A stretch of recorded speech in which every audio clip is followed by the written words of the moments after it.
34 degrees लग रहा है। तो गर्मियाँ काफ़ी ज़बरदस्त तरीके से आ गई हैं। तो मैं ये तो नहीं कह सकता कि आप गर्म चाय का प्याली लेकर हमारा कार्यक्रम सुनिए।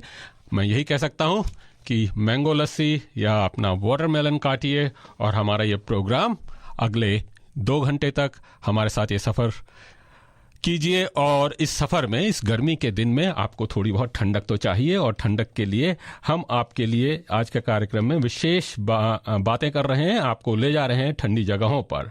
और ये ठंडी जगहें हैं, जी हाँ, ये ठंडी जगहें हैं कहाँ? पर्वतों पर, हिमालय पर, तस्मानिया में। तो पहले तो आपको हम ले चलेंगे माउंट कैलाश और मानसरोवर। ये तो एक धार्मिक स्थान है, शिव जी का निवास स्थान है, और आप वहाँ पर जा सकते हैं, यात्रा कर सकते हैं। और हमारे 2 भारतीय मित्र वहाँ पर गए थे, भावना कौल और सुनील कौल। उनकी इस यात्रा का विवरण हम उनसे ही सुनेंगे करीब 11 बजे के आसपास।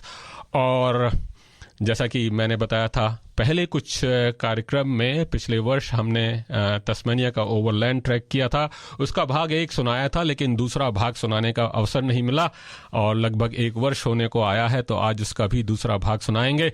आपको माउंट कैलाश से पहले आपको ले जाएंगे माउंट औसा, जो कि तस्मानिया का सबसे ऊंचा पर्वत है। हालांकि हिमालय के मामले में तो कुछ खास नहीं है। तो आशा है कि इस कार्यक्रम में आपको थोड़ी बहुत ठंडक पहुंचेगी इसको सुनते हुए। और इसके अलावा आपको मालूम ही है कि इंडियन समर है यहाँ पर, और जब मैं इंडियन समर की बात कर रहा हूँ, ऑस्ट्रेलिया में इंडियन समर, जी हाँ, इंडियन क्रिकेट टीम यहाँ पर आई हुई है और काफ़ी हल्ला हो हल्ला मचा हुआ है। उम्मीद की जा रही है, हालांकि कहा नहीं जा सकता, उम्मीद की जा रही है कि इस बार शायद भारत पहली बार यहाँ पर टेस्ट सीरीज जीत सके। देखें क्या होता है। एडिलेड टेस्ट टंगा हुआ है बीच धार में, और क्रिकेट पर बात करेंगे भी हम बात करेंगे, और इसके अलावा और अन्य अनेक विषयों पर बातचीत होगी। जी हाँ, प्रियंका चोपड़ा की जोरदार शादी हुई, काफ़ी हंगामा मचा हुआ, लगता है कि ये शादियों का सीज़न चल रहा है सेलिब्रिटीज़ का, तो उसके बारे में भी बातचीत करेंगे। और कविता, म्यूज़िक, पोइट्री, सॉन्ग्स वगैरह वगैरह भी होंगे। तो शुरुआत करते हैं एक ऐसे गीत से जो कि आपका स्वागत करता है ऑस्ट्रेलिया में, समझ लीजिए, और स्वागत कर रहा है विभिन्न कल्चर्स को एक साथ लाने का। और उसके बाद बातचीत करेंगे, हमारे एक सेनेटर हैं जो इस बार उन्होंने टारगेट किया है young brown man and women, उनके बारे में बातचीत करेंगे। सुनते रहिए दोस्तों।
स्वैग से करेंगे सबका स्वागत,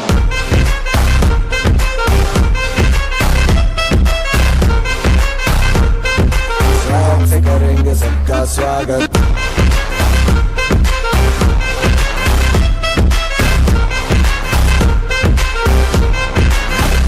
मिलके चलता चल, मसले करके हल, होगा चल, ये सबसे कहते रहना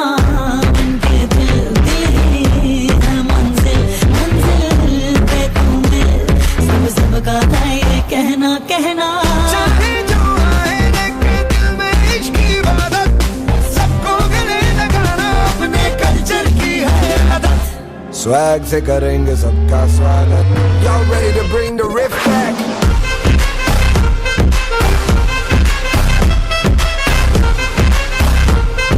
Swag से करेंगे सबका स्वागत.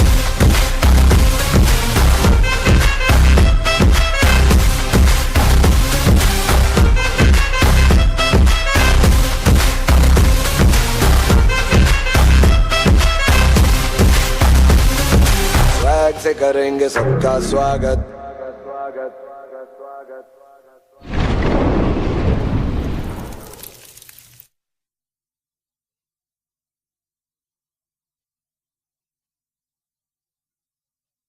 यहाँ स्वैग से करेंगे सबका स्वागत. कहा तो जाता है कि हमारी कल्चर है मिलने जुलने की, लेकिन ऑस्ट्रेलिया भी काफ़ी एक बहुसांस्कृतिक देश है, इसमें तो कोई दो राय नहीं है और सभी लोग यहाँ पर मिलजुल कर ही रहते हैं. लेकिन कभी कभार कुछ ऐसी बातें होती हैं कि लगता है कि आपका स्वागत इतने तरीके से नहीं किया जा रहा है जितना होना चाहिए. और ऐसे ही एक हमारे एक लिबरल डेमोक्रेटिक पार्टी के राइट विंग सेनेटर हैं डेविड लैनहम, और उन्होंने हाल ही में एक पार्लियामेंट में स्पीच दी. हालांकि ये स्पीच कह रही थी माइग्रेंट्स और खास करके young brown man and women की प्रशंसा में थी. लेकिन जो स्पीच दी गई, उस स्पीच का जो लहजा था, उसका जो टोन था, वो अपने आप में ज़्यादा प्रशंसाजनक नहीं लग रहा था, कुछ अलग तरीके से लग रहा था. आइए सुनते हैं उन्होंने क्या कहा. Today I want to thank another group of Australians who may be ignored or worse. Today I want to thank another group of Australians who may be ignored or worse, but who make a great contribution to Australia. Mr. Acting Deputy President, let me say thank you to Australia's young brown men. The young brown men I come across in my day-to-day life are often in low-paid jobs. They drive me in their Ubers and taxis. They deliver my online purchases, my groceries and my pizza. And they serve me at my local 7-Eleven, at my local service station and my local restaurants. Many of these young brown men have only been in Australia for a decade or so, and they are giving it a go, just like previous generations of young migrants. The countries of origin have changed, with previous generations coming from Vietnam and before that Europe, while our latest wave of young migrants are more often from the subcontinent and the Middle East. But the willingness to give it a go is the same. Australia's young brown men are typically the ones that turn up their sleeves in the face of jobs that many other Aussies would turn up their noses at or would not turn up at all. They do all this without whinging about a brown pay gap, even though if there were any data it would show a gap that is absolutely huge. Immigrants from Greater Asia and the Middle East, both male and female, are disproportionately overrepresented in low-paying jobs in this country. Some are doing English courses, although some have better English than many graduates from the school system. Some are studying in new fields or are trying to get their existing qualifications recognised. Up to 40% of recent immigrants are overqualified for the work they are doing. Overeducation is greatest for immigrants from non-English speaking backgrounds. According to the latest census, just 24% of young educated migrants from non-English speaking backgrounds were able to find professional level jobs within 5 years of arriving here, compared to 50% of those from mainly English speaking countries. Australia may be squandering the talent pool of its young brown men and women. तो दोस्तों, ये David लैनहेल्म की ये speech, ये भाषण, ऊपर से तो लगता है कि वे यंग ब्राउन मैन, जिसमें हमारे भारतीय युवक भी शामिल हैं, उनकी योगदान की प्रशंसा के लिए है. लेकिन जरा ध्यान से सुने, भाषण जिस लहजे में, जिस टोन में दिया, उससे लगता है कि उनके हिसाब से यंग ब्राउन मैन बेचारे हैं और वे उन पर कुछ दया भाव दिखा रहे हैं उनकी हालातों के बारे में बात करके. इस भाषण की भरपूर आलोचना भी की गई है उनके इस पैट्रोनाइजिंग और कंडेंसेंडिंग लहजे की वजह से. अपने स्पीच जैसा कि आपने सुना कि वे बोलते हैं कि वे यंग ब्राउन मैन को थैंक्स कहना चाहते हैं क्योंकि वे उन्हें ऊबर और टैक्सी में ले जाते हैं, उनके लिए ग्रॉसरीज और पिज्ज़ा डिलीवर करते हैं और 7-Eleven रेस्तरां में भी उनकी खातिरदारी करते हैं।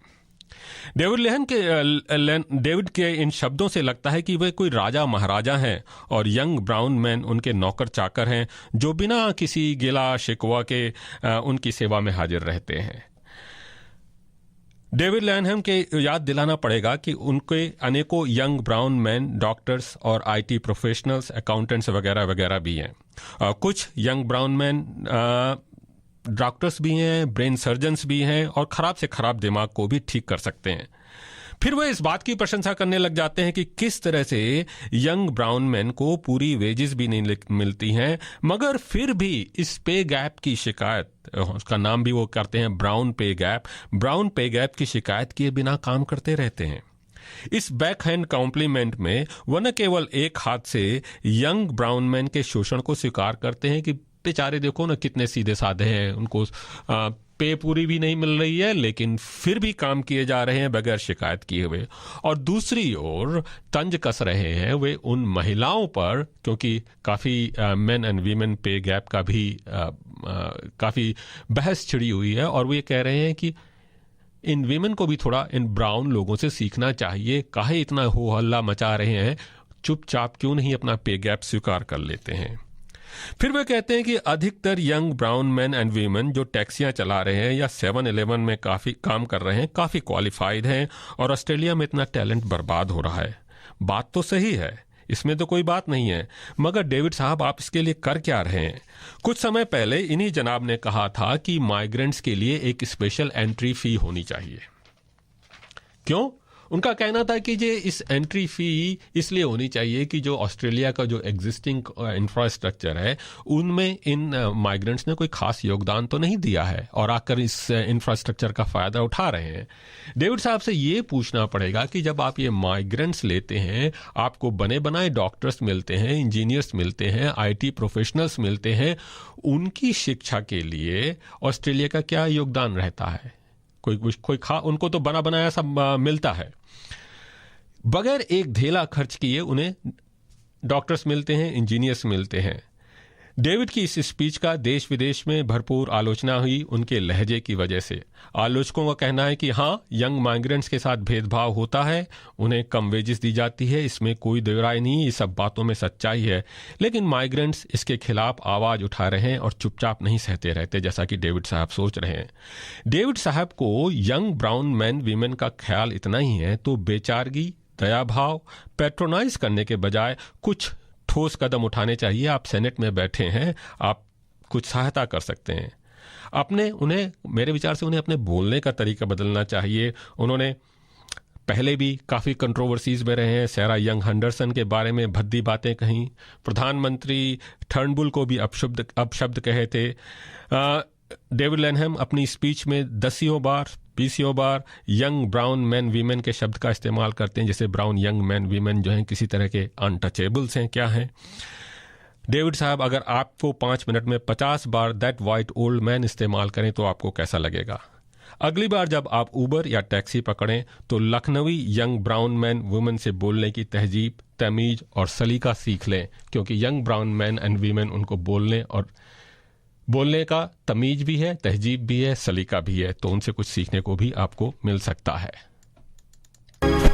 आइए एक और गीत सुनते हैं।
दुपट्टा, अरे लाल दुपट्टा उड़ गया रे तेरा हवा के झोंके से, लाल दुपट्टा उड़ गया रे तेरा हवा के झोंके से।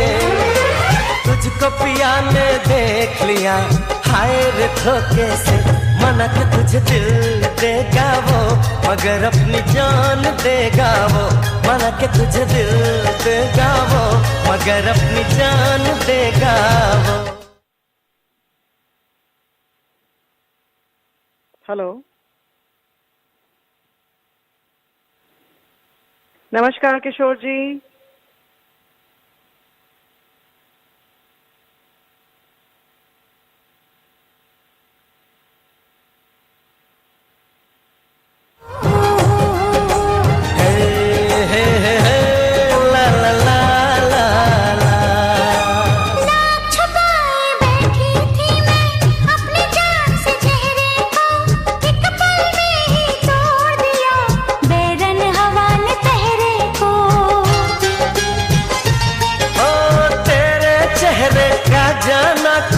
ऐसा जादू छा गया मेरे चांद को देख कर, चांद भी शर्मा गया। मुझे शर्म सी आए, मेरा दिल घबराए, अरे आप बाहों में चूक न जाए ऐसे मौके से, तुझको पिया ने देख लिया हाय रे धोखे से, माना तो तुझे दिल देगा वो मगर अपनी जान देगा वो, माना कि मुझे दिल देगा वो मगर मेरी जान लेगा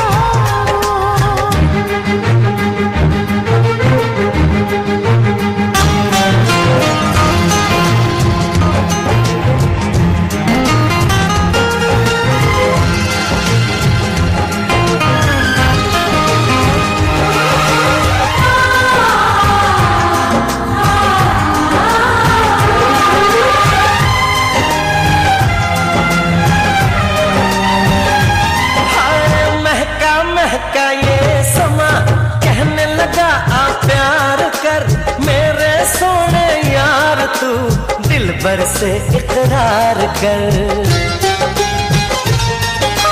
तेरे प्यार की खुशबू मेरे सांसों में समा गई, ले सजना सब छोड़ मैं तेरे पीछे पीछे आ गई। तुझे प्यार हो गया इकरार हो गया, अरे अब तो रोके ना रुकूं मैं किसी के रोके से, मुझको पिया ने देख लिया हाय रे धोखे से, माना कि मुझे दिल देगा वो मगर मेरी जान लेगा वो, माना कि तुझे दिल देगा।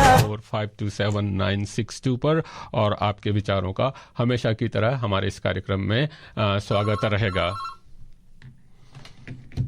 नमस्कार, बोलिए ज्योति जी।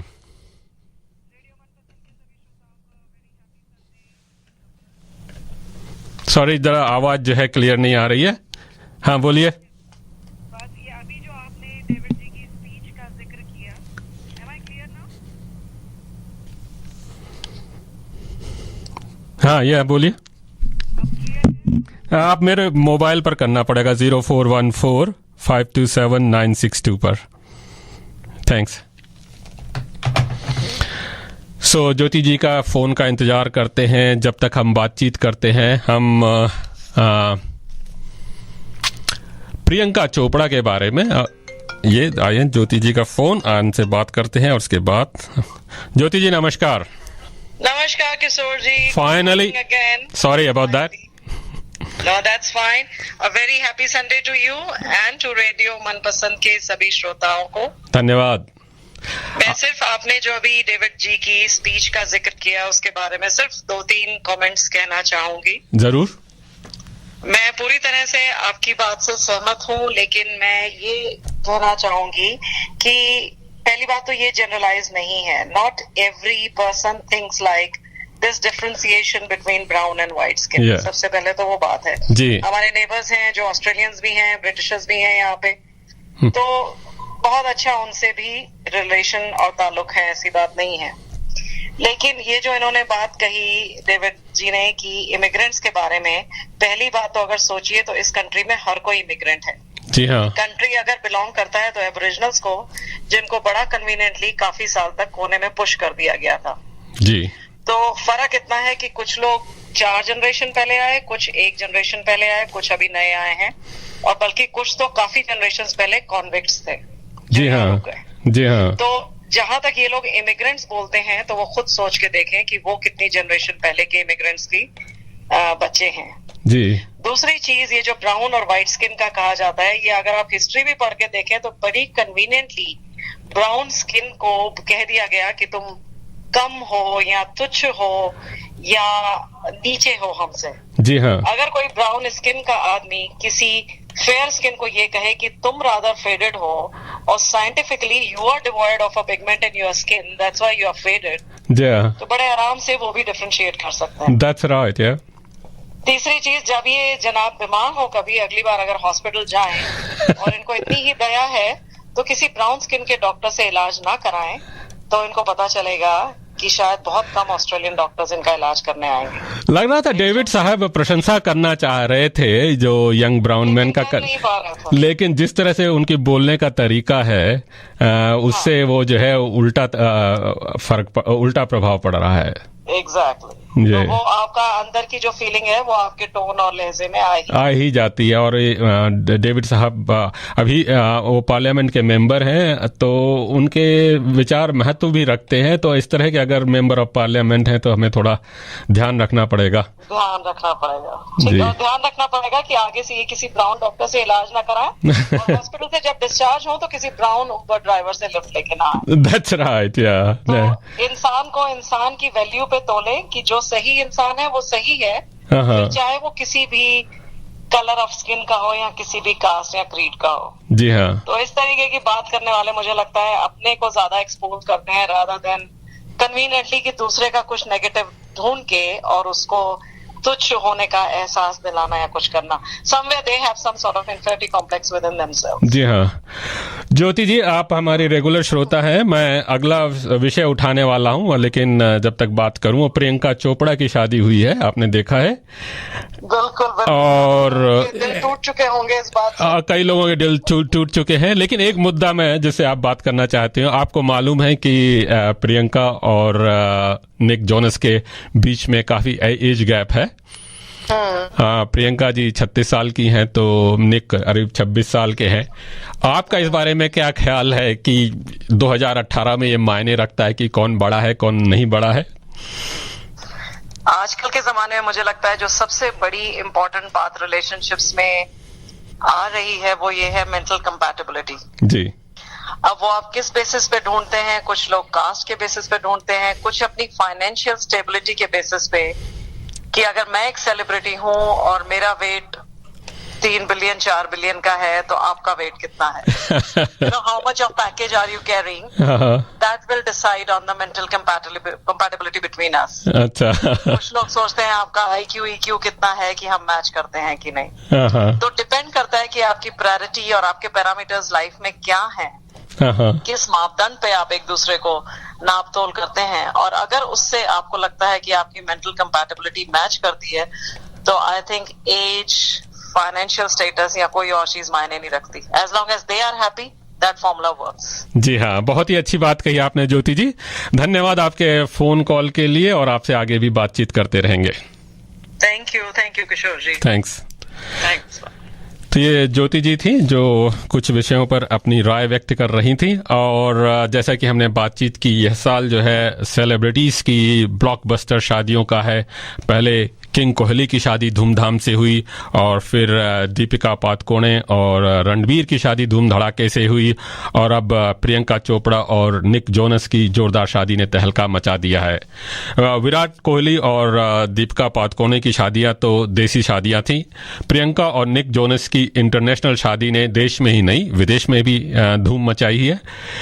एक और तो बॉलीवुड की सितारा जिसने हॉलीवुड में भी अपना सिक्का जमाया है। डेविड साहब सुन लीजिए, young brown women, they are not only nurses or anything else. They can be a top they can be top Hollywood stars, और डॉक्टर्स भी हैं और नर्सेज भी हैं और सब तरह के प्रोफेशन में आगे हैं और हॉलीवुड की टॉप सितारा भी हैं। और दूसरी ओर निक जोनस, जो जाने माने म्यूजिशियन, सिंगर और एक्टर हैं।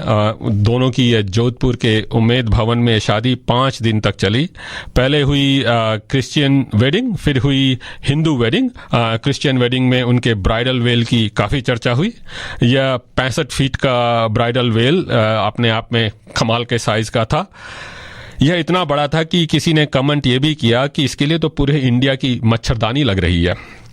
वहीं हिंदू वेडिंग के लिए सव्यसाची के लाल लहंगे की भी खूब चर्चा हुई, जिसको हाथ से बनाने में 3000 से भी अधिक घंटे लगे। हिंदू वेडिंग की सभी परंपराएं भी पूरी की गईं, संगीत भी खूब जमा। हालांकि निक जोनस तो जाने माने म्यूजिशियन हैं, सिंगर हैं, एक्टर हैं, लेकिन संगीत के मुकाबले में उनकी ब्राइडल पार्टी या दुल्हन की पार्टी के साथ हार हो गई थी। 2000 में मिस इंडिया वर्ल्ड चुनी प्रियंका पहली भारतीय हैं जिसे मशहूर फैशन मैगजीन वोग के कवर में पेज पर जो है जनवरी 2019 में देखा जाएगा। डेविड साहब ये भी नोट कीजिए। इस शादी के चर्चे की एक और वजह रही है कि वहां प्रियंका चोपड़ा और निक जोनस के बीच में काफी एज गैप है, जिसके बारे में अभी हमने ज्योति जी के साथ बात की। 10 साल का ये एज गैप, जिसमें पत्नी पति से 10 वर्ष बड़ी है। यूं देखा जाए पति पत्नी का एज गैप काफी बड़ा हो तो अक्सर सवाल नहीं पूछे जाते जब पति बड़ा हो और पत्नी छोटी हो। रणवीर कपूर और आलिया भट्ट के एज गैप पर कोई सवाल नहीं उठाए। धर्मेंद्र और हेमा मालिनी के एज गैप पर कोई सवाल नहीं उठा। सैफ अली का तो खास करके एग्जाम्पल, विशेष करके जब सैफ अली ने 1991 में 33 साल की अमृता सिंह से शादी की थी और उनकी उम्र केवल 21 साल थी, तो काफी बवाल मचा था। लेकिन उन्हीं सैफ अली ने जब 11 साल से कम उम्र की करीना कपूर के साथ शादी की तो किसी ने कोई भी सवाल नहीं उठाया। तो दोस्तों, आप लोग क्या सोचते हैं? तो प्रियंका चोपड़ा और निक जोनस अब तो 10 वर्ष बड़ी है, तो कुछ लोगों ने सोशल मीडिया में काफ़ी मजाक भी उड़ाया है। मगर निक जोनस के इस एज गैप से कोई तकलीफ नहीं है और प्रियंका को भी कोई परेशानी नहीं है। तो फिर यही कह सकते हैं, जैसा कि ज्योति जी ने कहा, मियाँ बीवी राजी तो क्या करेगा काजी। आप क्या सोचते हैं? और अगर आप अपना कोई विचार देना चाहते हैं तो मुझे फ़ोन कर सकते हैं 0414527962 पर। आइए तब तक ये प्रियंका चोपड़ा की फिल्म बरसात का ये गीत सुनते हैं।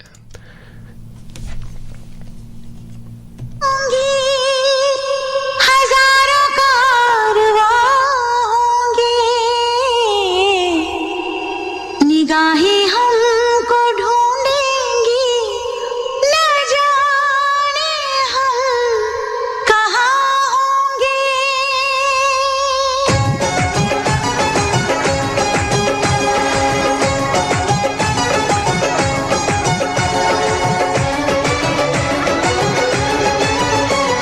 साजन साजन साजन मेरे साजन तेरी दुल्हन सजाऊंगी, तेरी दुल्हन सजाऊंगी, तेरी दुल्हन सजाऊंगी, तेरी दुल्हन सजाऊंगी।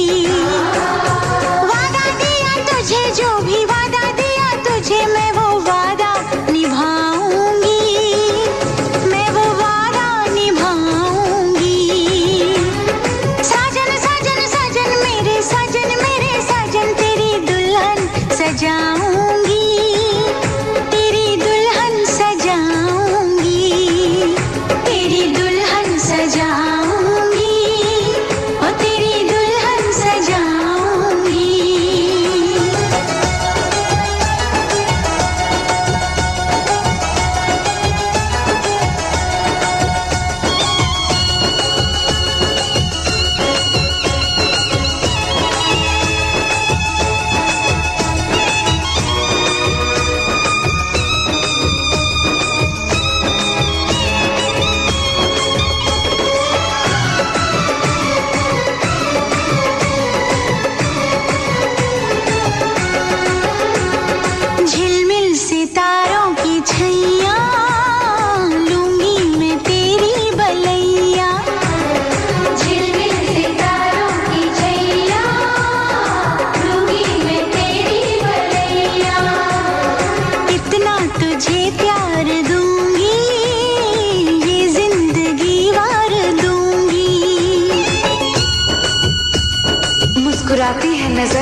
के रोता है और चोट जब लगती है ओह, दर्द बड़ा होता है।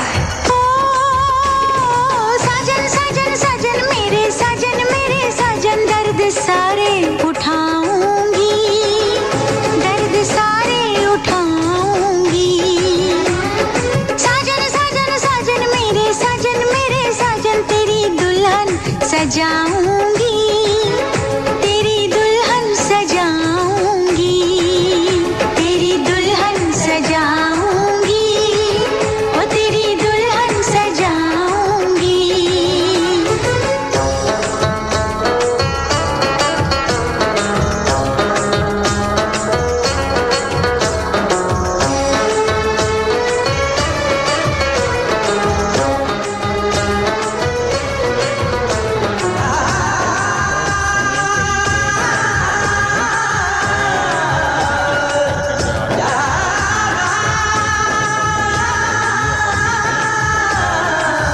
इंडियन समर में हमारी इंडियन क्रिकेट टीम आई हुई है यहाँ पर और इस समर का पूरा आनंद उठा रहे हैं। इस समय एडिलेड टेस्ट का मुझे विश्वास है कि अभी 11 बजे से ये मैच शुरू होने वाला होगा मेरे ख्याल से, और आप आज का दिन कांटे का दिन होगा। और इस बारे में बातचीत करने के लिए हमारे जाने माने सुधांशु वाचस्पति न केवल नाटकों के कलाकार हैं, क्रिकेट के भी बड़े कलाकार हैं, वो हमारे साथ हैं। नमस्कार सुधांशु जी। नमस्कार किशोर जी, कैसे हैं आप? बस ठीक है सुधांशु जी, कैसा चल रहा है ये गर्मियों का मौसम? गर्मियों का मौसम क्रिकेट के लिए बड़ा अच्छा है। Summers is fantastic. एक चीज मैं आपको बता दूं, थोड़ा करेक्ट करता हूँ, 10:30 बजे से मैच आज शुरू हुआ है क्योंकि कल का दिन कल थोड़ा बारिश हुई थी सुबह। अच्छा तो इसलिए थोड़ा पहले शुरू हो गया है। तो इनफैक्ट दूसरा ओवर दिन का चल रहा है। Hazlewood is bowling, Pujara is facing at the moment. अच्छा। तो अभी हमारी 100 हिंदुस्तान की हो गई है टोटल लीड 165। पहला सेशन है अच्छा जो बहुत ज्यादा डिपेंड करेगा। फर्स्ट सेशन में अगर ये थोड़ा सा इनकोड कर लेते हैं ऑस्ट्रेलियन बॉलर्स, हाँ तो 2-3 विकेट अगर निकल जाता है तो शायद इंडिया के ऊपर प्रेशर आएगा। अगर इन्होंने पहला सेशन निकाल दिया और इन्होंने तकरीबन ज्यादा विकेट बिना खोए हुए अगर इन्होंने 60-70 रन भी बना दिए, तो I think it's gonna be a very good session for India. तो भारत को ये मैच जीतने के लिए कितने रनों की लीड चाहिए होगी कंफर्टेबल? देखिए, मैं कोई परिपक्व व्यक्ति तो नहीं हूँ क्रिकेट का, इतना बड़ा जानकार नहीं, लेकिन फील्ड और अंडरस्टैंडिंग से तो और पिच को देखते हुए और चौथे दिन और 5वें दिन का जो लास्ट में चेस करेगा और जो इस समय पिच है उसको देखते हुए anything beyond 310 is gonna be a fantastic score. अगर इन्होंने 350 बना लिया तो 350, मेरे ख्याल से 200 सबसे अच्छा चेज इनफैक्ट एडिलेड में किया गया है सक्सेसफुल, 250 से 250 के आसपास चौथे इनिंग्स में। 250 और अभी भी टीवी में दिखा रहे हो। और कल जिस गेंद पे अगर आपने देखा होगा, लायन ने कोहली को, नेथन लायन ने जो कोहली को आउट किया था, वो एक स्पॉट बन गया है, फुट स्पॉट बना है पिच पे 1-2 जगह पे। और ईशांत शर्मा को मेरे ख्याल से जब बॉलिंग कर रहे थे तो उनको वार्न किया था ओवर अंपायर ने, उनके बूट से शायद बना था। अच्छा। या और भी बॉलर्स के बूट से। तो that was utilised by Ashwin. और कल बहुत ही खूबसूरत नेथन लायन ने बॉलिंग की है। और आज पहले सेशन में मेरे ख्याल से पहला चेंज, सेकंड चेंज आएंगे। पहला ही चेंज मेरे ख्याल से तो आना चाहिए नेथन लायन को, क्योंकि अभी गेंद पुरानी ही है। अच्छा। तो वो जो स्पॉट है एक तरफ है पिच के, और अभी भी मेरे ख्याल से पुजारा ने 4 रन मार दिए। अच्छा, तो लाइव बता सकता हूँ। हाँ जरूर बताते रहिए साथ ही साथ में क्या चल रहा है वहां पर। तो अश्विन जो है खतरनाक साबित हो सकते हैं इस दूसरी इनिंग में ऑस्ट्रेलिया की। डेफिनेटली।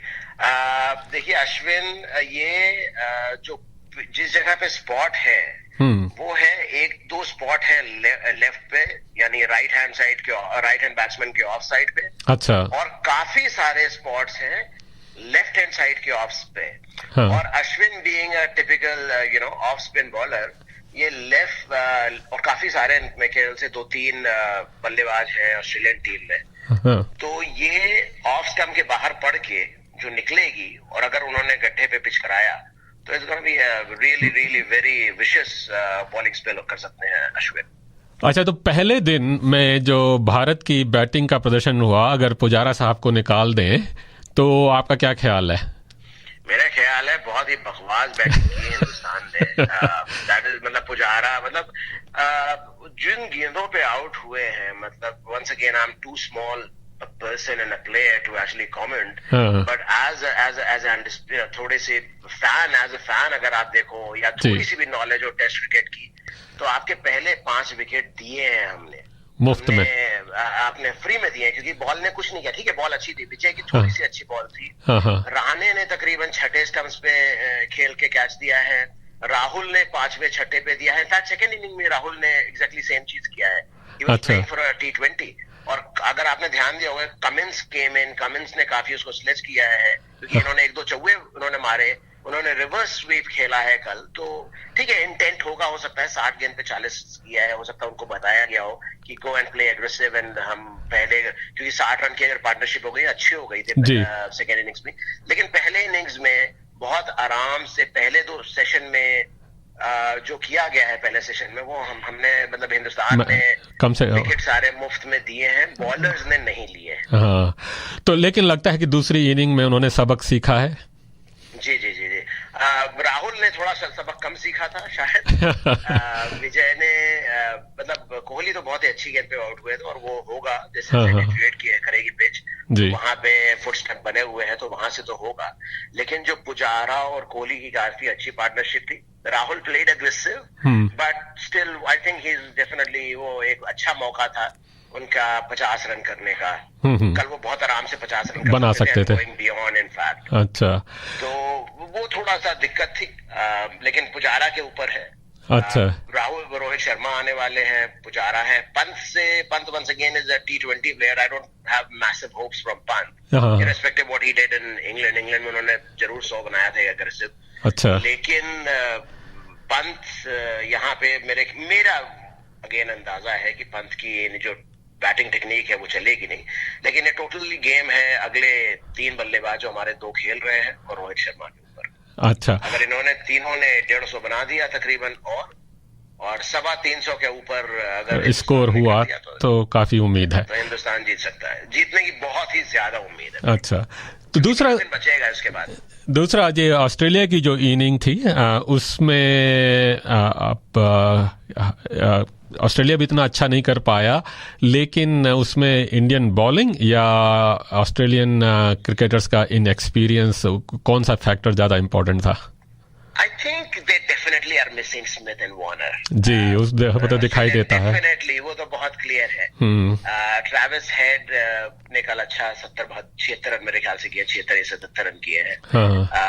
लेकिन और सबसे बड़ी चीज है, ट्रेविस हेड से लोगों को सीखना चाहिए, इंडियन बैट्समैन को, खासतौर से राहुल। जैसे कि ट्रेविस हेड इज नोन, वो आए ही है बिग बैश से T20 खेल के, लेकिन ही पुट हिज हेड डाउन। उन्होंने पूरा टेस्ट इनिंग खेली थी कल, बहुत ही अच्छी, लेकिन end of the day it's inexperience. Finch is again known for T20 and ODIs। Shaun Marsh है, शॉन मार्श ही एक है जो टेस्ट के तमीज के प्लेयर हैं, लेकिन उनका फॉर्म ऐसा है कि वो मेरे ख्याल से पिछले 8 इनिंग्स में उन्होंने जो 150 किया था अर्ली, उसके बाद उन्होंने 126 या 150 किया था, उसके बाद उन्होंने कुछ किया नहीं है, उनका 50 भी नहीं हुआ पिछले 6-8 इनिंग्स में। उसके बाद इनके ओपनर तो obviously he is playing the first, potential है हैरिस में, हैरिस देखते हैं, क्योंकि लेकिन एंड ऑफ द डे पहला टेस्ट है। 1 डाउन पे आपके ख्वाजा आते हैं, ख्वाजा इज इनफैक्ट सबसे ज्यादा एक्सपीरियंस और सबसे ज्यादा टेक्निकली करेक्ट प्लेयर है, आप बोले बैट्समैन अगर आप बोले तो मेरे ख्याल से ख्वाजा है। ख्वाजा ने जिस तरह से ख्वाजा और टिम पेन ने पाकिस्तान में किया था, अबू धाबी में या दुबई में पाकिस्तान के अगेंस्ट, वो बहुत ही खूबसूरत इनिंग्स थी। अभी बहुत ही रिसेंटली उन्होंने टेस्ट ड्रॉ कराया था। अच्छा, ख्वाजा है एक, लेकिन बहुत अच्छी बॉलिंग भी की थी ऑब्वियसली। ख्वाजा को उन्होंने मेरे ख्याल से कल परसों 5 ओवर मेडन डाले थे, which means a lot, कि उन्होंने सबड्यू रखा था, कंप्लीटली दबा के रखा था, ख्वाजा को स्कोर नहीं करने दे रहे थे। तो ये बहुत बड़ा फर्क है। हाँ, एक्सपीरियंस आपने मेरे ख्याल से जितना total test match, I may be wrong, लेकिन मेरे ख्याल से पुजारा और कोहली ने जितने टेस्ट मैच खेले होंगे उतनी पूरी सबने मिल के खोले होंगे, अगर बैट्समैन को अगर सिर्फ रखा जाए। बॉलर्स हम जानते हैं, Mitchell Starc, Nathan Lyon and Hazlewood, they are all legends, उन्होंने काफी एक्सपीरियंस है, लेकिन बैटिंग में एक्सपीरियंस डेफिनेटली कम है। तो वही जस्टिन लैंगर कह रहे हैं कि वो टेस्ट क्रिकेट के हिसाब से अभी बच्चे हैं उनकी टीम। तो आप ये बताइए कि तो फिर ये आशा की जा सकती है कि इंडिया ऑस्ट्रेलिया में पहली बार टेस्ट सीरीज जीत सकता है? अगर इस बार नहीं जीता तो शायद नहीं जीता। कभी नहीं जीत सकते। ऑस्ट्रेलियन जितने क्रिकेट फॉर्मर प्लेयर्स हैं, माइकल क्लार्क का भी आपने सुना होगा, और Ricky Ponting, and definitely people like Ricky Ponting, Alan Border, and Matthew Hayden, and Michael Clark and Sachin Tendulkar, when they speak, everybody actually sits down and listen. तो वो उनको क्रिकेट पता है, हमें नहीं पता। हम बातें कर ले, हम बैठ के टीवी में देख ले, और हमको लगता है ना कि बाएं तरफ से गेंद जा रही थी तो वो एक स्क्वायर कट कर सकते थे, या दाईं तरफ से गेंद जा रही थी तो आप फ्लिक कर सकते थे। लेकिन उनको पता है कि पिच का कंडीशन क्या होती है, प्रेशर क्या होता है, कैसे कर रही है। उस तो एक्सपीरियंस के हिसाब से in totality, I think India has got the best chance ever to win a series in Australia. और ये पहला टेस्ट मैच जो है वो तकरीबन डिसाइड कर देगा कि सीरीज किस तरफ जा रही है। बहुत अच्छी बॉलिंग लाइनअप है, इंडिया से बेहतर थोड़ी सी लाइनअप है ऑस्ट्रेलिया की। अच्छा। लेकिन इंडिया में अगर आप देखिए batsman in totality, compost, complete, अगर कंबाइंड अगर देखा जाए इन टोटलिटी, तो India has got a better chance, better team, definitely India has got a better team. और लेकिन ये बात अगेन इंग्लैंड में भी थी, इंग्लैंड में भी थी, लेकिन अब इंग्लैंड में इंडिया हार के आएगी। अच्छा। यहाँ पे लेकिन थोड़े से ज्यादा चांस है, देखिए कैसा होता है, लेकिन I am pretty sure, I am hopeful कि इंडिया जीतेगी इस बार। चलिए फिर आशा करते हैं कि जो है इंडिया को इस बार जो है पहली बार मौका मिले। गर्मियों के इस मौसम में आप अपनी गर्मियां किस तरह से खेलते हैं 34 डिग्री के टेम्परेचर में आप? हम तो कल आपको पता है ना, मेरे ख्याल से 34-35 था कल। और कल हम खेल रहे थे यहाँ पे बॉनर ओवल में, कल हमारा मैच था। हमारी टीम है स्मैशर्स, और हम लोग एमेच्योर क्रिकेट क्लब है जी। सो हम सोशल टूर्नामेंट्स T20 खेलते हैं। तो कल का जैसा दिन था आपको पता है, और इनफैक्ट लास्ट ईयर इनफैक्ट सबसे बुरा दिन था, 42 डिग्री। मुझे अभी भी याद है, मैं कल परसों किसी से बात कर रहा था कि 41-42 डिग्री लास्ट जनवरी में शायद था किसी दिन। और उस दिन भी हमने खैर गजीबो लेके गए थे, एस्की लेके जाते हैं, पानी ले जाते हैं, लेकिन हाँ क्रिकेट खेलते हैं। तो जरूर, तो ये क्रिकेट का यही मजा है, गर्मी हो सर्दी तो नहीं, कर गर्मियों में अलग ही मजा है। नहीं, सर्दियों में भी हम खेलते हैं। सर्दियों में जिन दिनों आप डेवलप में आप माउंटेन्स पे चारों तरफ स्नो देख रहे हैं और रात का ओस गिरा हुआ, मैं तो कीपर हूँ तो मैं देखता हूँ कभी भी, और बॉलर में खासतौर से थोड़ी सी अनइवन फील्ड है, मतलब स्लोप्स है। अच्छा। तो आई डू रिमेम्बर कई बार हुआ कि एज अ कीपर मैं नीचे जाता हूँ, बैठ रहा हूँ ready to get the ball, और I can see the bowler running, और उसको स्प्लैश कर रहा है चारों तरफ, ओस के जो पानी हल्का सा है वो स्प्लैश कर रहा है, फिर भी हम खेलते हैं।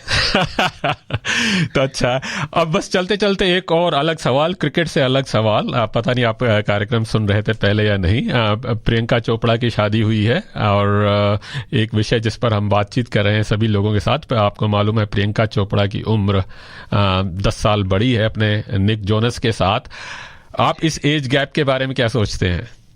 मैं ज्योति जी के कमेंट सुना, उन्होंने काफी चीजों पे बोला, बड़ा अच्छा बोला। डेफिनेटली उन्होंने उनके सारे विचार सुने और बहुत ही अच्छे विचार थे, और मैं उनके सारे विचारों से, हर चीज के बारे में जिन्होंने बोला से सहमत हूँ। जहां तक प्रियंका चोपड़ा के बारे में, और एक चीज है, कोहली साहब की शादी पिछले साल हुई थी दिसंबर में। अच्छा। उनका इनफैक्ट 11 या 12 तारीख को उनका एनिवर्सरी है first, and I think what I have read somewhere in the newspaper that Anushka Sharma आ रही हैं, या आ चुकी हैं शायद, to celebrate अपना फर्स्ट एनिवर्सरी। मेरे ख्याल से इसी टेस्ट के बाद अगर कोहली साहब जीतते हैं तो हो सकता है वो डेडिकेट कर दे। कर रहा था कि वो 50 या 100 रन बनाते हैं तो जैसे वो किस करते हैं अपना लॉकेट, वो किस करके शायद उनकी ओर डेडिकेट कर दे। हुआ नहीं, बट नहीं, ये totally personal choice, completely personal. वो आप कास्ट हो, क्रीड हो, एज गैप हो, फाइनेंशियल स्टेटस हो, या कलर हो, रेसेस, वो भी आपका जो भी रेस हो, उससे कोई फर्क नहीं पड़ता है। जो इंसान जिसको पसंद करता है, जो कंफर्ट लेवल है, वो definitely it's a personal choice. Nobody else has got any reason to question, make a statement. और हमारे यहाँ हिंदुस्तान में खासतौर से ये होता है कि हर आदमी के अपने अपने विचार होते हैं. हर आदमी हम जैसे बोलते हैं ना, हम भी बात कर रहे हैं क्रिकेट के बारे में, कि हमारे विचार है, हम जानते हैं कि हम बताते हैं. हमारे जैसे बोला जाता है ना क्रिकेट में कि हर पान की दुकान में आदमी बता देता है. हाँ, हर एक एक्सपर्ट कमेंट्स है. ऐसे खेलना चाहिए था. सौरव गांगुली ने बाईं तरफ जाके ऐसे मारा, जबकि वो हट के पीछे बैक फुट के मार सकता था. तो literally everybody is an expert. He is an expert. हमारे एक मित्र हैं, स्पोर्ट्स जर्नलिस्ट है, शिवेंद्र कुमार सिंह. उन्होंने बड़ी रिसेंटली एक किताब रिलीज की है, कुछ अनसुने किस्से क्रिकेट के. उनकी तीसरी चौथी किताब. उसमें बड़े सारे ऐसे किस्से उन्होंने डाले हैं जो actually because he knows cricketers काफी, क्योंकि स्पोर्ट्स जर्नलिस्ट है तो काफी उन्होंने बातें की हैं. तो बड़े सारे ऐसे किस्से उन्होंने उसमें डाले. उनमें से ऐसे किस्से हैं ये हर आदमी बताता है, हर आदमी जानता है. सचिन का खुद का स्टेटमेंट था कि जब रिटायरमेंट से उनके 100 सेंचुरी जो होनी थी 100 तो उसके पहले लिफ्ट में, होटल में, एवरीबॉडी इज टॉकिंग, सर आप सिंगल ले लो. जैसे वो आपने बैकफुट में जाकर जबरदस्ती आपने निक कर दिया, या आपने हुक खेला, या आपने पुल खेला, आपको वो बैट को दबा के खेलना चाहिए था. तो एवरीबॉडी नोज. जी हाँ, मैं अभी T20 मैच देखने गया था इंडिया और ऑस्ट्रेलिया का. तो हमारे पीछे जो है ऐसे एक एक्सपर्ट्स बैठे हुए थे. वो लगातार जो है कोहली साहब को सलाह दिए जा रहे थे कि किस तरह से खेलना है, क्यों दिनेश. तो कलवा हजाम से लेके अपना चौराहे के पान वाला हर एक का अपना अपना. मीनवाइल चेतेश्वर पुजारा की 20वीं 50 हो गई. इंडिया की लीड इस समय 180 की हो गई है. ओह, दैट्स गुड. सो अभी क्या स्कोर है? टोटल है 3 पे 165. टोटल लीड है 180, विच इज 15 रन की लीड थी पहले इनिंग्स की. अच्छा. तो total score at the moment 3 wickets for 165. Pujara playing at 51 and Rahane at 4. Very good. Thank you. तो बस सुधांशु जी, धन्यवाद आपका समय के लिए और आपके विचारों के लिए. मैं तो एक बस काउच फैन हूँ क्रिकेट का. आपका ने जो है इनसाइट्स दी उसके लिए बहुत ही धन्यवाद. Thank you so much Kishore ji. Thanks.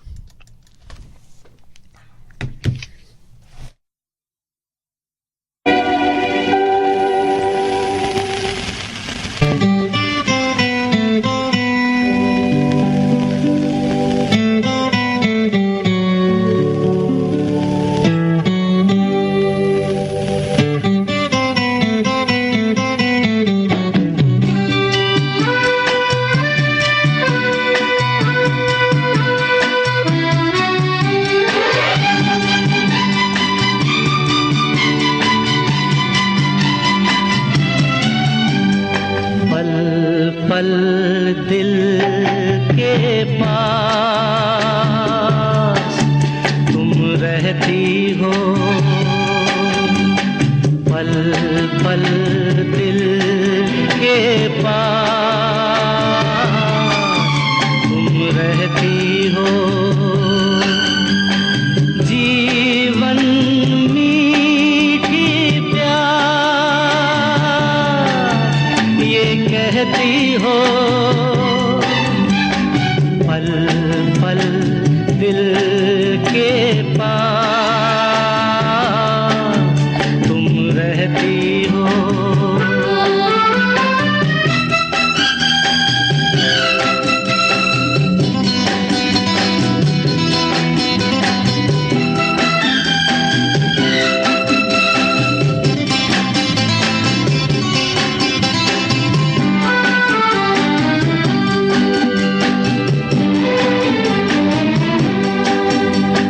शाम आँखों पर तेरा आँचल लहराए.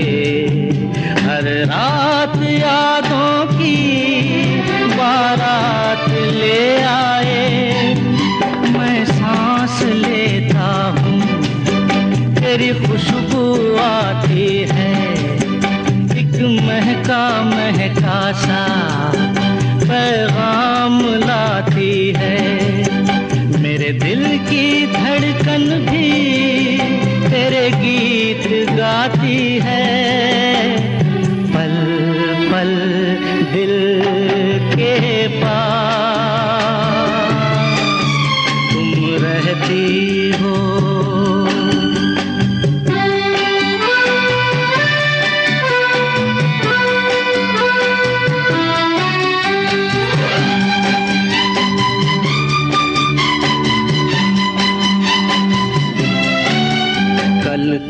को देखा था मैंने अपने आंगन में, जैसे कह रही थी तुम मुझे बांध लो बंधन में। ये कैसा रिश्ता है, ये कैसे सपने हैं, बेगाने होकर भी क्यों लगते अपने हैं। दोस्तों, आप सुन रहे हैं रेडियो मनपसंद FM 91.1 पर। जैसा कि आपको बताया कार्यक्रम के आरंभ में, हमने पिछले वर्ष अब माउंट औसा का ओवरलैंड ट्रैक जो किया था वो सेंट क्रैडल माउंटेन से लेके सेंट क्लेयर नेशनल लेक तक था। पहले 2 दिन का विवरण आपको सुनाया था। ये अपना ग्रुप था और उसमें पहले 2 दिन तो काफ़ी कठिन और बरसात वाले दिन थे, और उसके बाद जो है बाकी का जो है विवरण आज मैं आपको सुना रहा हूँ अगले 3 दिन का। इसका एक और भाग इसमें जो है माउंट औसा जो तस्मानिया का सबसे ऊंचा पर्वत है, वहां पर भी हमारे जाने की विवरण है। आइए सुनते हैं। मौसम कुछ ज्यादा अच्छा नहीं था, लेकिन फिर भी जिस तरह के खूबसूरत दृश्य देखने को मिले और उसका एक अलग आनंद था। तीसरे दिन मौसम थोड़ा सा खुलने लगा और थोड़ा सा हल्की सी गर्माहट तो नहीं कहूंगा, लेकिन मौसम बेहतर होने लगा। हमने माउंट प्लियन के बेस से लेमन थाइम घाटी में उतरना शुरू किया। फोर्थ नदी के किनारे फ्रॉग फ्लैट्स पर थोड़ी देर रुकने के बाद हम वहां पर एक बंद कॉपर माइन देखने गए। जी हाँ, वर्षों पहले वहां पर एक कॉपर माइन हुआ करती थी, लेकिन ज्यादा दिन नहीं चली थी।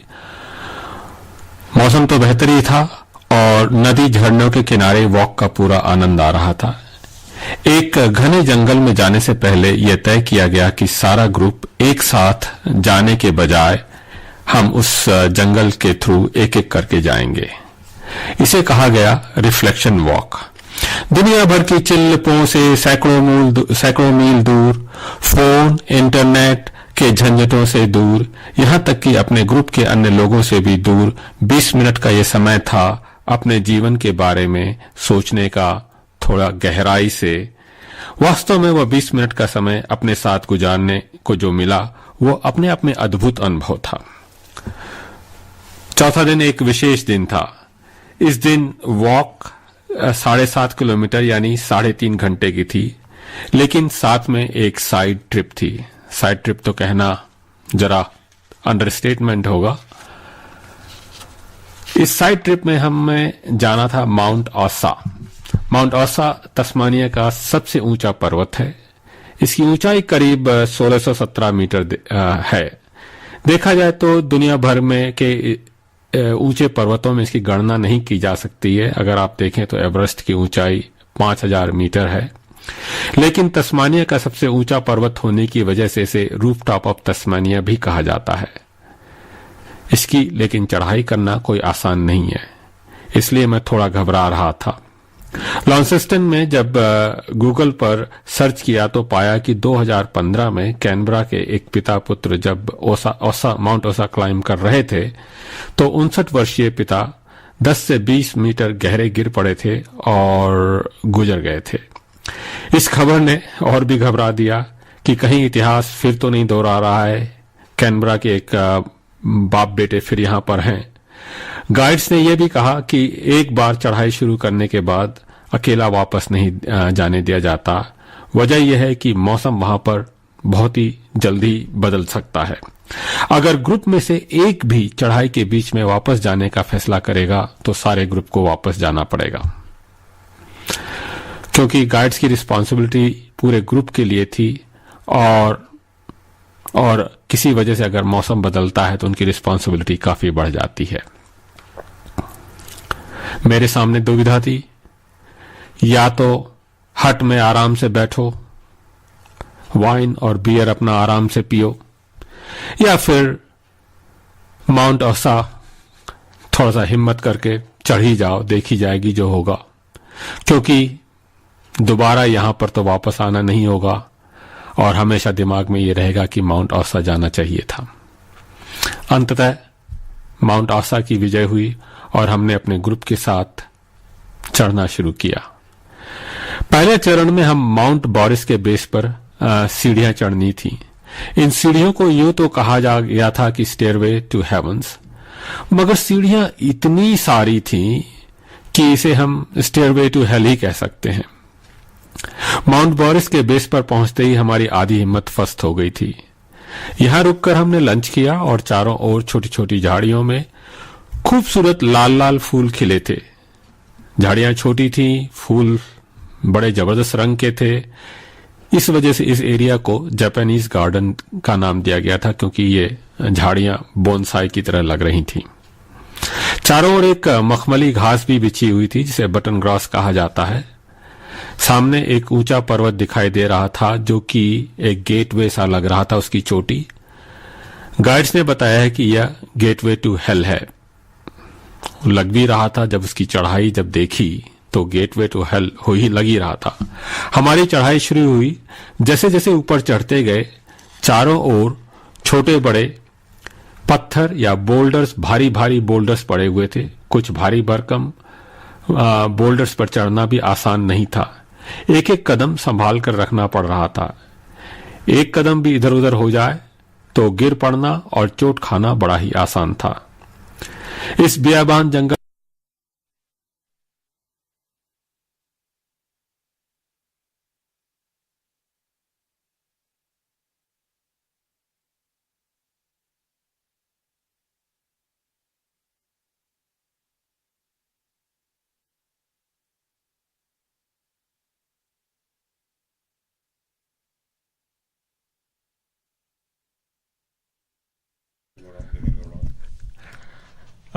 क्षमा कीजिए, लगता है कि कुछ तकनीकी प्रॉब्लम्स आ रही है हमारी इस चर्चा में। फिर कोशिश करेंगे बाद में। आइए तब तक जो है हम आपका इंट्रोडक्शन यहाँ पर कराते हैं हमारे दो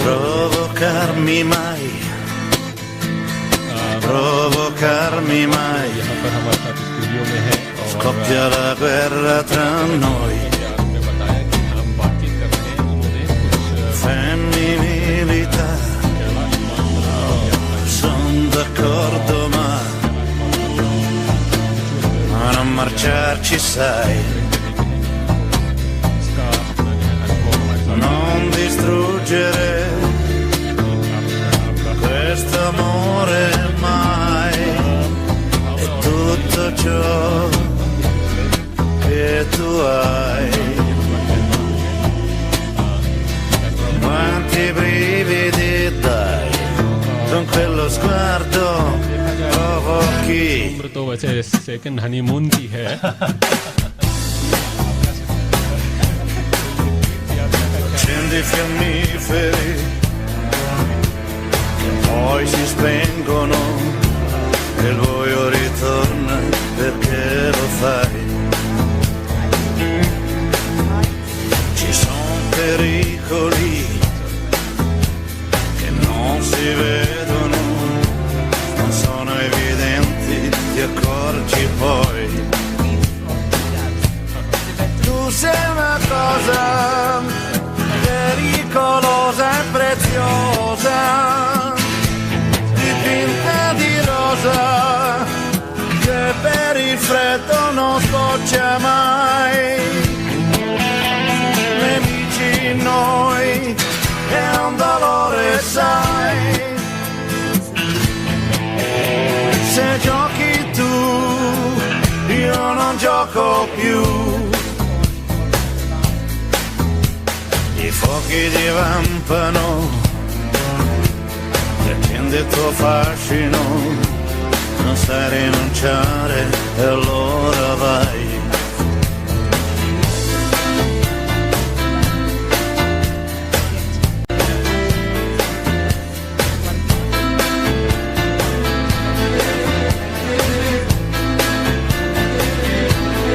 Tu sei una cosa pericolosa e preziosa, dipinta di rosa, che per il freddo non scoccia mai.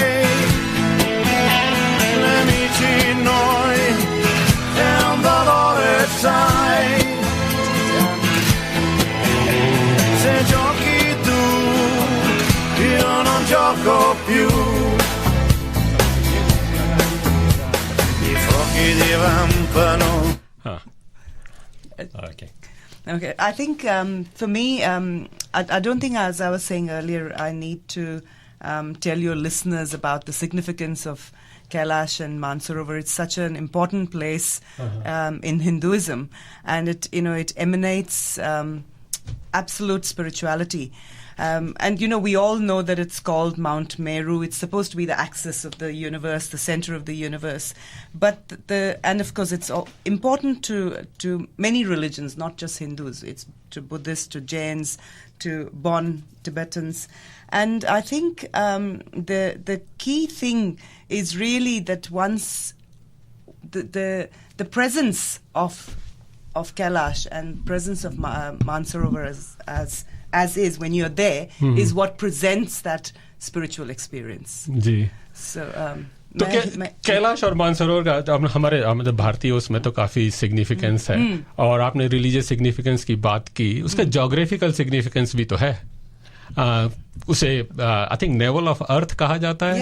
ऐसा है. I suppose I am not sure how much of a scientific basis you could attribute to that. But yes, there is. I guess one of the things which probably comes to our mind when we start researching Kailash and Mansarovar is the fact that it's a place which has been visited by pilgrims from India. That too, when you look at the geography of where it is and where India is, most of it is going back thousands of years. So its significance was known even then. I suppose in terms of trying to delve deeper into that and trying to find out what exactly does it stand for, it's a question which, I mean, frankly, I wouldn't want to answer it one way or the other, because you can read a lot about it and there are various stories that go with it. Some of them may sound a little far-fetched, some will maybe convince you or what, but more importantly, I suppose for us, when we undertook this journey, it was less of a religious pilgrimage and more of a spiritual journey. So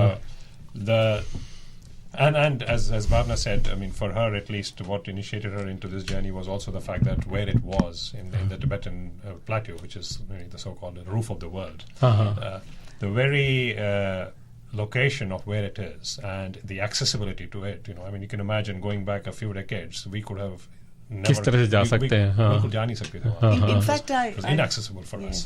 I do recall having a lot of conversations with Sunil in the last 30 years. Maybe we should go, because there was a time when China wasn't allowing access to the place. But and sort of researching, is it possible? जा सकते हैं कि नहीं जा सकते हैं? But I think I sort of laid it to rest, realizing it's not possible at the moment, because at that time access by China wasn't provided. But the moment it did open, it was on our radar. And of course, talking about the geography, there's a lot of magic and mysticism attached to the geography of the place. We've had some sort of exposure to that mysticism, considering where we'll come from, in Kashmir, and Ladakh being again part of that state.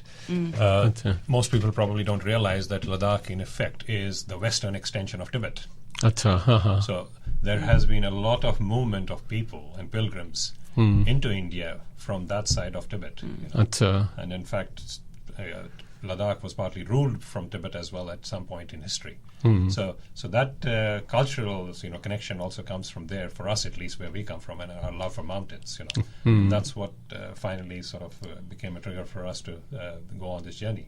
And that in fact also was a trigger for us to decide when should we go. Not as a pilgrim, which would have normally meant that we would have chosen the time when all the pilgrims go, but a time that we felt would give us an opportunity to sense that magic of that place, and we in isolation, just us, it's the not serenity. part of the typical pilgrimage जहाँ पर हजारों लोग पहुँच रहे हैं. बिल्कुल, away from that noise and the crowd and that, so that you can actually sense the environment and the pristine beauty of the nature in that part of the world. मेरे ख्याल से मैं हमेशा माउंट कैलाश, जैसे जब भी आप बात करते हैं पुराणों की और देवताओं की, तो आप सोचते हैं जब विष्णु जो भगवान विष्णु क्षीर सागर पे रहते हैं, जो स्वर्ग लोक में हैं, और पाताल लोक में, लेकिन माउंट कैलाश इस पृथ्वी पर है। ध्यान ही नहीं था। तो वो अपने आप में, तो ज्योग्राफिकली ये तिब्बत में है। In fact I mean it's interesting you say that a lot of people don't even realise that it is in Tibet. Many people think it is in India. अब दूसरा ये भी है अपना जो ख्याल आता है कि माउंट कैलाश कहाँ हो सकता है, इंडिया में ही हो सकता है। नाम तो बिल्कुल ऐसा नहीं है कि वो टिबेटन नाम है या चाइनीज नाम है उस that sense. So, but again, that tells us something very interesting about its history, which is, even though, at least the way you see India's geography as of today, it is nowhere close to India. Yet it has a name which is pretty much Indian name. You know, and it was obviously in if you go into our scriptures as well, the references are there to Mount Kailash, and and I think that's what really is quite touching to realize that wow, you visited a place that has been referenced in the Vedas. पुराणों में वेदों। Yeah. तो कहा जाता है कि mount Kailash Himalaya से भी ज्यादा पुराना है। और पहले हिमालय आने से पहले भी माउंट कैलाश था वहां पर, और माउंट कैलाश पर क्लाइंब नहीं कर सकते। मेरे विचार से ऐसा है। I think there has been at least one attempt before by a Spanish mountaineer, which I don't think it actually succeeded. In today's time, I think because of its religious significance and spiritual significance, you are not allowed to actually climb it. I think that's how it is operating now. Of course, being part of China as of today, the rules that apply to that part of Tibet are also determined by what China decides. Achha. So, in fact, I think recently काफी कुछ restrictions imposed करी है even on pilgrims coming from India. Achha. What I understand is even to have a dip in Mansarovar has been stopped. Achha. For whatever reason, that's always hard to know when the Chinese government decides on anything to ask them why they are doing it.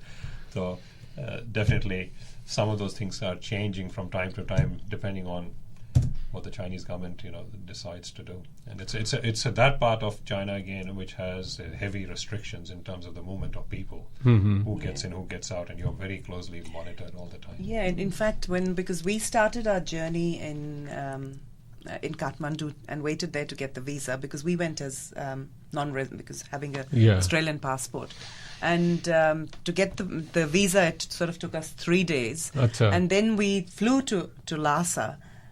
It was a 1-hour journey that landed us in Lhasa, but the airport is really interesting because it's in the valley. Achha, Lhasa ka. Yeah, and so even the way the aircraft approaches the airport is quite a ride, because you're suddenly over the mountains and you can see the airport below, but you're not landing, so they're actually taking a slightly different angle to approach it.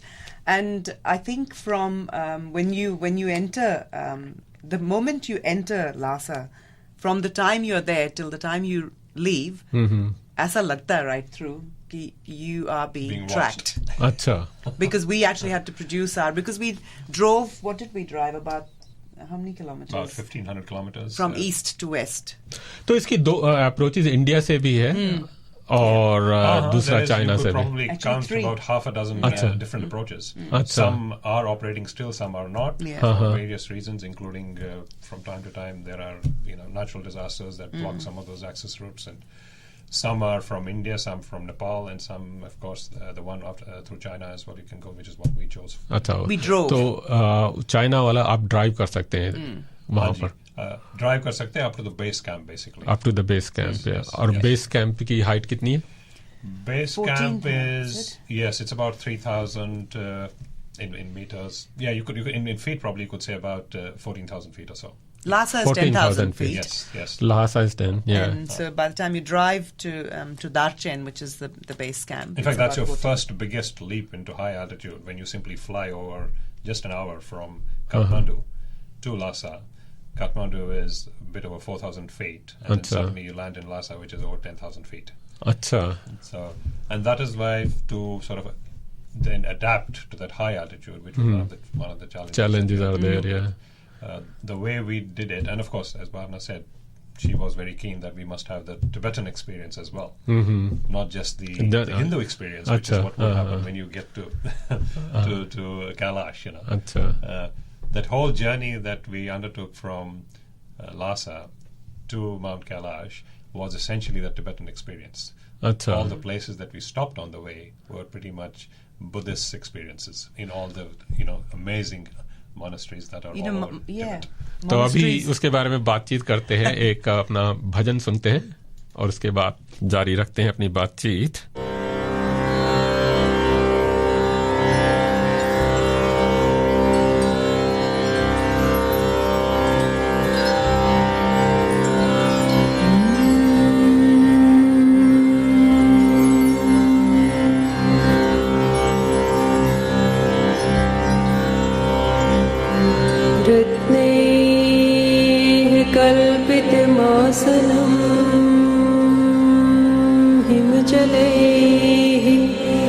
स्नानं च दिव्याम्बरम्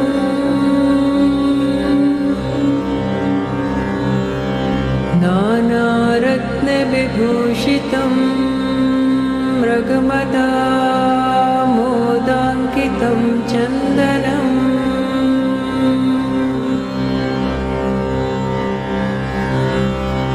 जातिचम्पकबिल्वपत्ररचितम्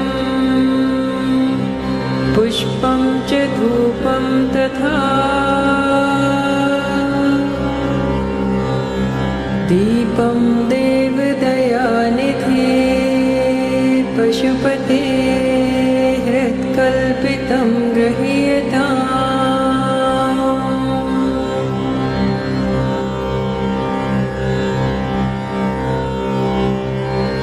सौवर्णेन नवरत्नखण्डरचिते पात्रे घृतं पायसम् भक्ष्यं पञ्चविधं पयोदधियुतं रम्भाफलं पानकम्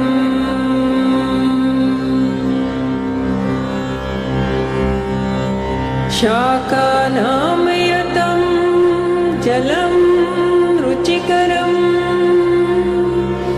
कर्पूरखण्डोज्ज्वलम्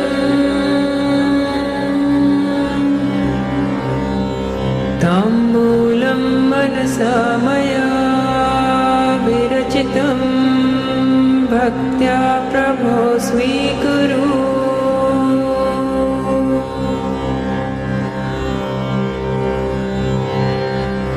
छत्रं चामरयोर्युगं व्यजनकं चादर्शकं निर्मलम् वीणाभैरिमृदङ्गकोहलकला गीतं च नृत्यं तथा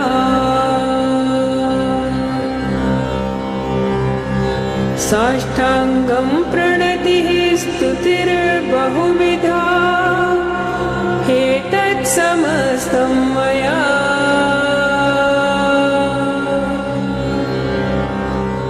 संकल्पेन समर्पितं तव विभो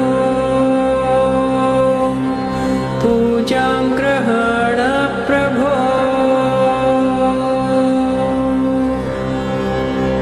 आत्मा त्वं गिरिजामते. समय करीब 11:15 बज रहे हैं और आप सुन रहे हैं रेडियो मनपसंद FM 91.1 पर और हम बातचीत कर रहे हैं सुनील कौल और भावना कौल के साथ उनकी कैलाश मानसरोवर की यात्रा के बारे में. सुनील, भावना, आपने जो रास्ता चुना वो था तिब्बतन रूट, चाइना और तिब्बतन रूट, तो कहाँ रुके रास्ते में और क्या देखा? So we started our journey in Lhasa, and Lhasa, as you would know, has a lot of monasteries that are from, as old as from the 7th century. And one of the oldest monasteries is the Jokang monastery, pictures काफी देखी होंगी, you know, that's the place where a lot of Tibetans were fighting for Tibet to be an independent country. Achha. And so we saw that. We saw the Potala Palace where the 14th, the current Dalai Lama, was living before he left for India. And in the Potala Palace, in fact, we had a really good experience because it was quite interesting, because anywhere you go, most often people get quite annoyed with tourists. But this actually was quite an interesting experience, because in Tibet, Tibetans love Indians because they feel that they've given them a second home. They show that gratitude. They really do for India, which is something that we felt quite touched. In fact, in the Potala Palace, in the monastery itself, we were walking past. So we had two guides. One was a Nepalese guide who accompanied us from Kathmandu, but we also had a Tibetan guide. And he asked the Tibetan guide, are they from India? And he said yes. And so he actually specially called us over to the monastery, to the Tara's, what's it called? Altar. And you know how they the Buddhists put the white scarf as a blessing. He did that for all of us. And he took the scarf from absolute bilkul andar se, the shrine, and blessed us. And it's not a regular thing. It was done only because special. We were Indians. And Bharatiya hone ki wajah se I know. Can you believe? I said, one respect. I know. That's what the guide said to us, and he said, "This is not a regular thing. This is only because you're Indians," and they show that respect and gratitude to Indians. So, and we also, that was the Potala Palace. That's where the 14th, the current Dalai Lama, used to live. Then we also went to Norbulinga, which is his summer palace, the Dalai Lama summer palace, and again, absolutely beautiful. The resonance of ancient spirituality is there right through. You can it's palpable. You can feel it. They say, jab Hardwar jate hain ya Rishikesh jate hain, you can feel that it's ancient. People have been praying in this place for a long, long time. So we went to these two other monasteries called Sera and Drapung, and a lot of those two monasteries are used to teach monks. And so we saw how they do the debating and things like that. And of course, over a period of time, since Tibet has been taken over by China, the number of young children going into Buddhism as monks has dropped dramatically. They got new rules in place now. One, they have to be much older. They have to be, I think, at least 14 or 16 years of age. By then, of course, many of them probably don't show much interest in it either. That's one way they have tried to kill it. And they also have only a certain number that they allow to actually become monks. That's also controlled. So in effect, I mean, I guess it's a very subtle way of keeping the numbers low and controlling the spiritual side of the Tibetan Buddhism, basically, which is what they see as interfering with how they would want to run that part of country. Because I think in Tibet, as your listeners would also know, that religion and politics was one. It was the Dalai Lama that used to run the country. Political head. He was the head of the state. So it was really closely linked. So, and I think over the years now that link is being broken. But there is Tibetans generally, quite like Hindus, are very spiritual people. There's when you're walking on the street in any of and whether it's in Lhasa or in Chagatse, you can see people chanting and praying, walking with their prayer beads constantly. It's a way of life. It's a way of life. It's not कि आज मैं पूजा करने जाती हूँ. It's a every day, every minute kind of chanting, and that's quite inspirational. It sort of tells you that's the way one should actually live. So, लेकिन जैसा आप कह रहे हैं कि that way of life is a bit under threat. It is because you can see video surveillance every street corner, pretty much, at every public place. You're constantly being watched. Because they do see the Tibetan uprising as something that could go out of control any time, and they see that as a threat, so they want to keep that threat under check, basically. So there is a degree of, we felt that, now I just remember, when we in fact landed back into the chaos of Kathmandu, of which we were not very happy when we landed initially going into Tibet.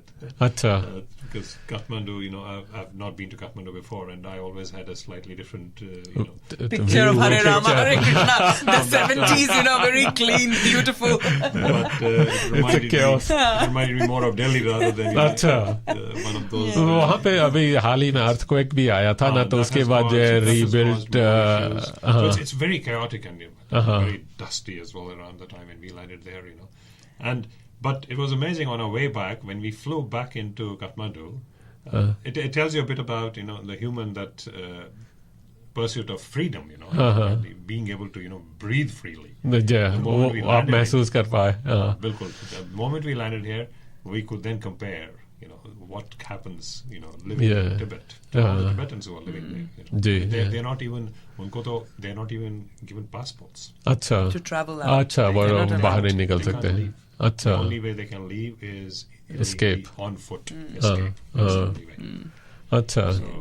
So I mean, it was something. Although we did appreciate a lot of things that China has done in Tibet, as a traveler, you have a lot more facilities, a lot more comfort, a lot more. Well, in the cities, yes, and infrastructure is great. The roads are amazing, so you can keep driving on highways for hours together in great comfort. So all that is really good. Yeah. But the dark side to it is when it comes to individual freedom and being able to pursue your own faith and your own views and your ideas. Okay.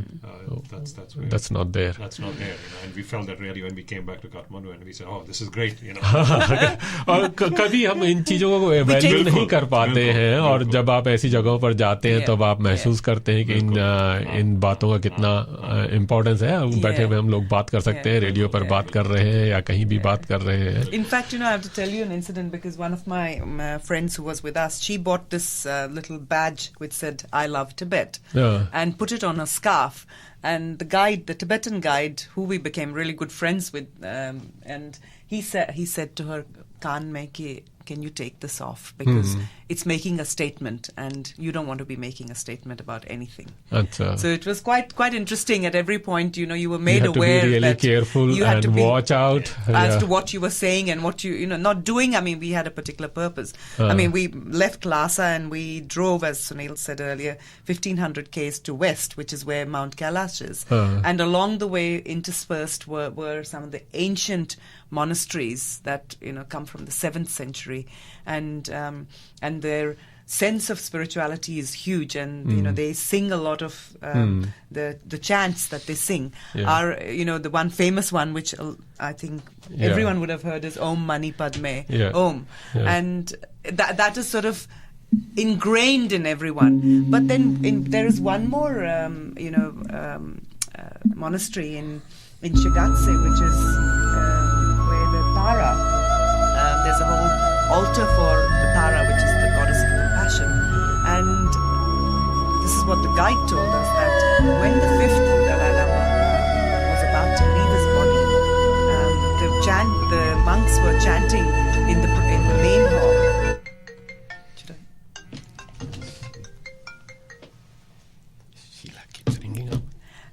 When the monks were chanting in the main hall, they could hear a sound from the altar. So they went inside and saw the statue of Tara had tears coming down, and she spoke and said that the Dalai Lama is about to leave his body. You need to find the 6th Dalai Lama, and when you enter that little chapel, the spiritual energy is absolutely intense. You can feel the energy right through. तो आइए सुनते हैं वो ओम मणि पद्मे. मैं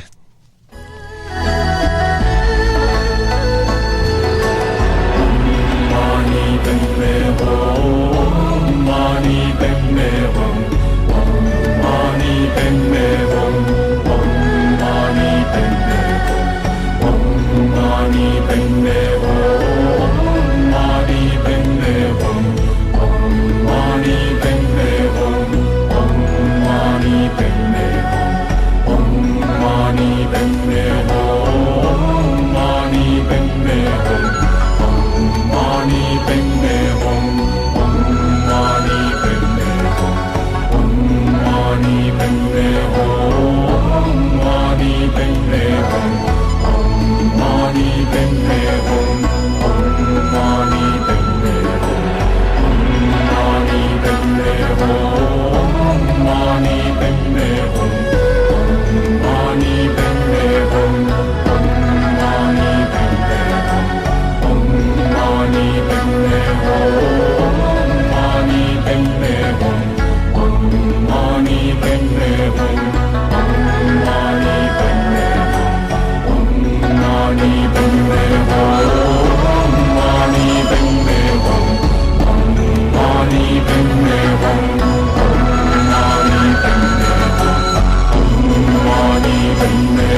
So Sunil और भावना, आपने तो तिब्बत के बाद जो है उसके बाद आपने कैलाश मानसरोवर की यात्रा शुरू करी, उसके बारे में बताइए.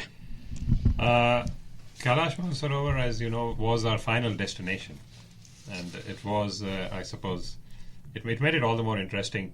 We had to do all this driving through Tibet. In itself was a very special experience for us. Even though the trip was called Kailash trip, which is what it started as, and we didn't even fully realize what we are actually going to experience on the way. It was only after we undertook this trip we found out how much there was actually for us to experience on the way to Kailash. Acha. Yes.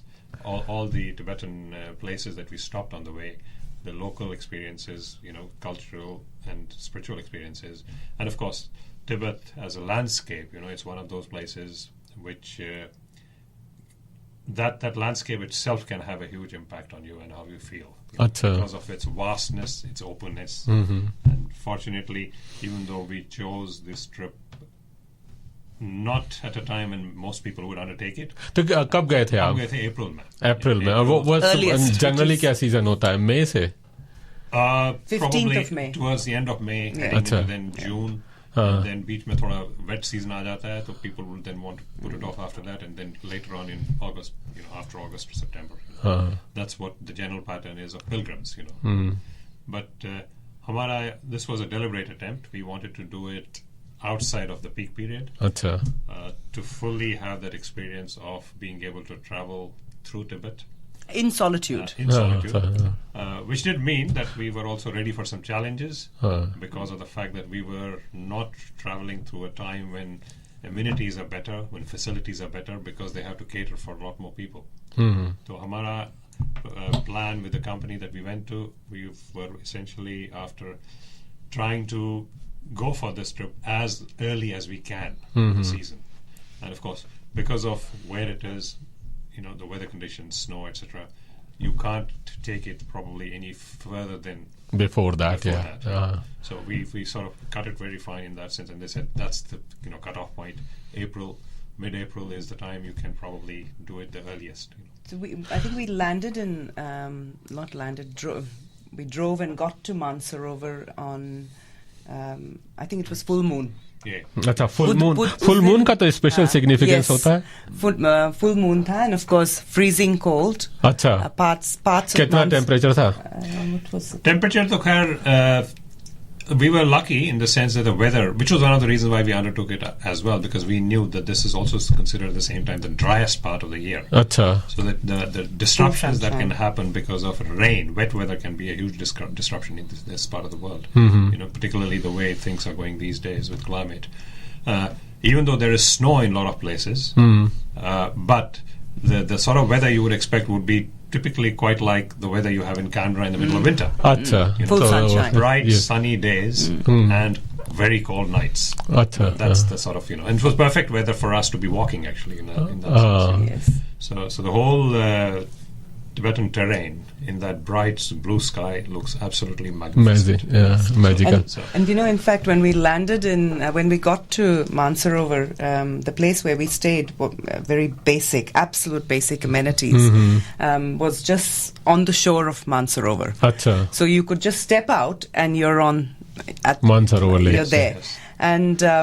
And of course we sort of, tried to keep ourselves warm somehow, and you would have heard that there's a lot of talk about there's activity that happens on the lake during the Brahmamurtam time. Brahmamurti subah. तो आपने गए थे क्या? Well, some of us were skeptics, but some of us sort of wanted to experience it, so we did. So Brahmamurti में आपने dip ली lake में? I think we dip नहीं लिया because it was still. There was ice. It was still quite icy. तो आपने पाप नहीं धोए अपने? नहीं, पाप नहीं, मैं तो अभी पापी हूँ.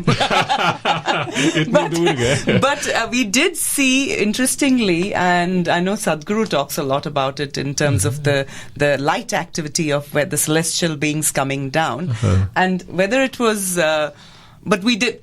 few of Felt us that that. were there, we saw that light activity at around 4:00 in the morning. Freezing cold, full sunshine, full moonshine, and this light sort of coming down to the lake and moving up. Mystical, magical. Absolutely magical. I don't know what name to give it, but it was a very interesting and special experience. तो आप लोग कितने थे group में? We were only 6 of us. 6 of you. So very small group. Very small. So it was a private group. अच्छा, private tour, private group आपने किया था. And very different. We all had different abilities. Not all of us were trekkers, but I think the grit and the determination of each and every individual in the group made it very special for them, because in the end, I think everyone sort of did, because we'll talk a little bit about the Kora, because around the Parikrama, Kora called by the Buddhists, and Parikrama as we call it, and in all this, what was the key thing that was impacting us was high altitude. We all were on medication. Some were impacted more than others. So oxygen ki you sort of feel that one of the group members did have to rely on that as well, because one of the team members actually couldn't do the whole Kora. Come back halfway. So, but the rest of us, I think, did quite well. So the rest of us did not actually need oxygen as such. But it was, of course, all the gear was there. That was. तो आप मानसरोवर तक drive कर सकते हैं क्या? मानसरोवर तक तो drive कर सकते हैं. अच्छा. And from there, then you drive. It's about 45 minutes to the base camp of Mount Kailash, which is Darchen. अच्छा, तो मानसरोवर तक आप ड्राइव करें, मानसरोवर में रुकते हैं आप. और हम लोग one night के लिए वहाँ पर. पूरा टूर कितने दिनों का था? 25 days. 25 days, अच्छा. Yeah. That is starting from Kathmandu. Starting from Kathmandu, 25 days. 22 days on the road. 22 days on starting road. From Lhasa. Achha. Yeah. So it was a pretty rigorous. The driving was intense. I mean, you could have 10-hour driving day. Some days. Yes. But because the road network is so good, we didn't feel it, and of course because the whole experience was something special for us and new. In the road trip, we never felt bored for a moment. And because we are traveling in a small group, and all of us luckily got along very well, the whole driving experience became part of that big experience that we were actually otherwise going. So, हर रात आप कहीं रुक रहे थे कि जो है? Yes. And some major cities like Shigatse, Lhasa is obviously the largest city in Tibet. Then Shigatse is the second largest. Then we went to Gyantse, then Saga. They're all sort of smaller places. Progressively more and more basic. As you keep heading more and more west, because Western Tibet, which is where Kailash is, it's the more remote region of Tibet, and not much development around there. So pretty much the hardship level increases as you get closer and closer to Mount Kailash. In fact, I think Saga, the place before Darchen, which is before Mansarovar actually, we got there and I remember we were freezing, and the guy said, "Aap log the garam pani jo hoga, it'll be from 8 till light, or garam pani will be only from 8 till 12. So in the morning when you wake up, there'll be no hot water and there will be no heating. So you just had to, of course, have a shower in the night. But in the morning, then you have to dress yourself fully, which is what we were fully equipped, and have your breakfast in absolute freezing conditions. So, but I think it was, strangely enough, even though we went through a lot of physical hardship, but it did not deter any one of us. None of us felt like we needed to complain about anything. It was just part of the experience. And ऐसा नहीं लगा कि हम क्या कर रहे हैं, ठंड लग रही है ज़्यादा या some of us did feel unwell. I remember one of the nights I did feel quite unwell. मुझे nausea हो रहा था और I was feeling dizzy because of the high altitude. But next day it sort of settled. But by the time we got to Darchen, which is the starting point of the Kora, we I think all of us had somewhat stabilized except one member who sort of was feeling a little bit more unwell than the rest of us. And we commenced our walking from Darchen to Dhirapuk. and Dirapuk is the second point. And in my sort of, I had this, things that you sort of visualize in when you think about places. Dirapuk monastery was one of the things that was in my head, because it's exactly facing the north face of Kailash. So if most people would have seen the south face of Kailash, which has the spine through it, which has the line through, the axis sort of line through it. Right, okay. That's the most beautiful face of Kailash. That's the bit that you would be seeing, in fact, many kilometers before you even get to the base camp from a distance. Because you're sort of traveling on the south side, so you can see the south face. But the north face is one that you can only see when you go on the parikrama. Yes, so that's on the back side of it. Other side. And when you start the parikrama, of course, some of us thought ki hum log, we all had our backpacks and weighing about 3-4 kilos. Yahan pe 4 kilos, but over there becomes 8 kilos, And some of us were going ki we're going to carry it ourselves, but we sort of gave it up, except Sunil was the only one who didn't give up, but others gave up and gave it to the guide, because we just could not walk and carry our gear at the same time. 4 kilo ka bhi gear it was mushkil ho gaya. It was hard. And in fact, when we got to Dirapuk, which is the second point, we sort of had walked nearly 9 hours by then, and had a break in between for meals. And Kailash, the north faces, believe me, it is so close. You can literally go and touch the mountain. It is that close. It's just amazingly close to the place that we stayed in, the guest house and where we stayed. And there weren't many guest houses. Was it? I wouldn't call it a guest house. Oh no, guest house. What is it called? Tea house. Tea house. Tibetan tea house. Accommodation. No. Oh my God! It was a Tibetan tea house, and it was like absolute. Jara usko describe kijiye. Some bits are probably not worth describing. You wouldn't want to even look there. You'd go, oh my God, ye to. And in fact, our guide, he showed us around. He said, we were staying in the barracks, which were absolute minimal. We had our own more like barracks actually. And then he said the toilets are on the other end, and I would suggest कि आप toilet नहीं use करो. Just go out and out. The guide said that to us. He said you won't be able to tolerate it. So it was really quite basic, but we really had a wonderful group of two guides, Sanjay and the Tibetan guide, who actually looked after us really well.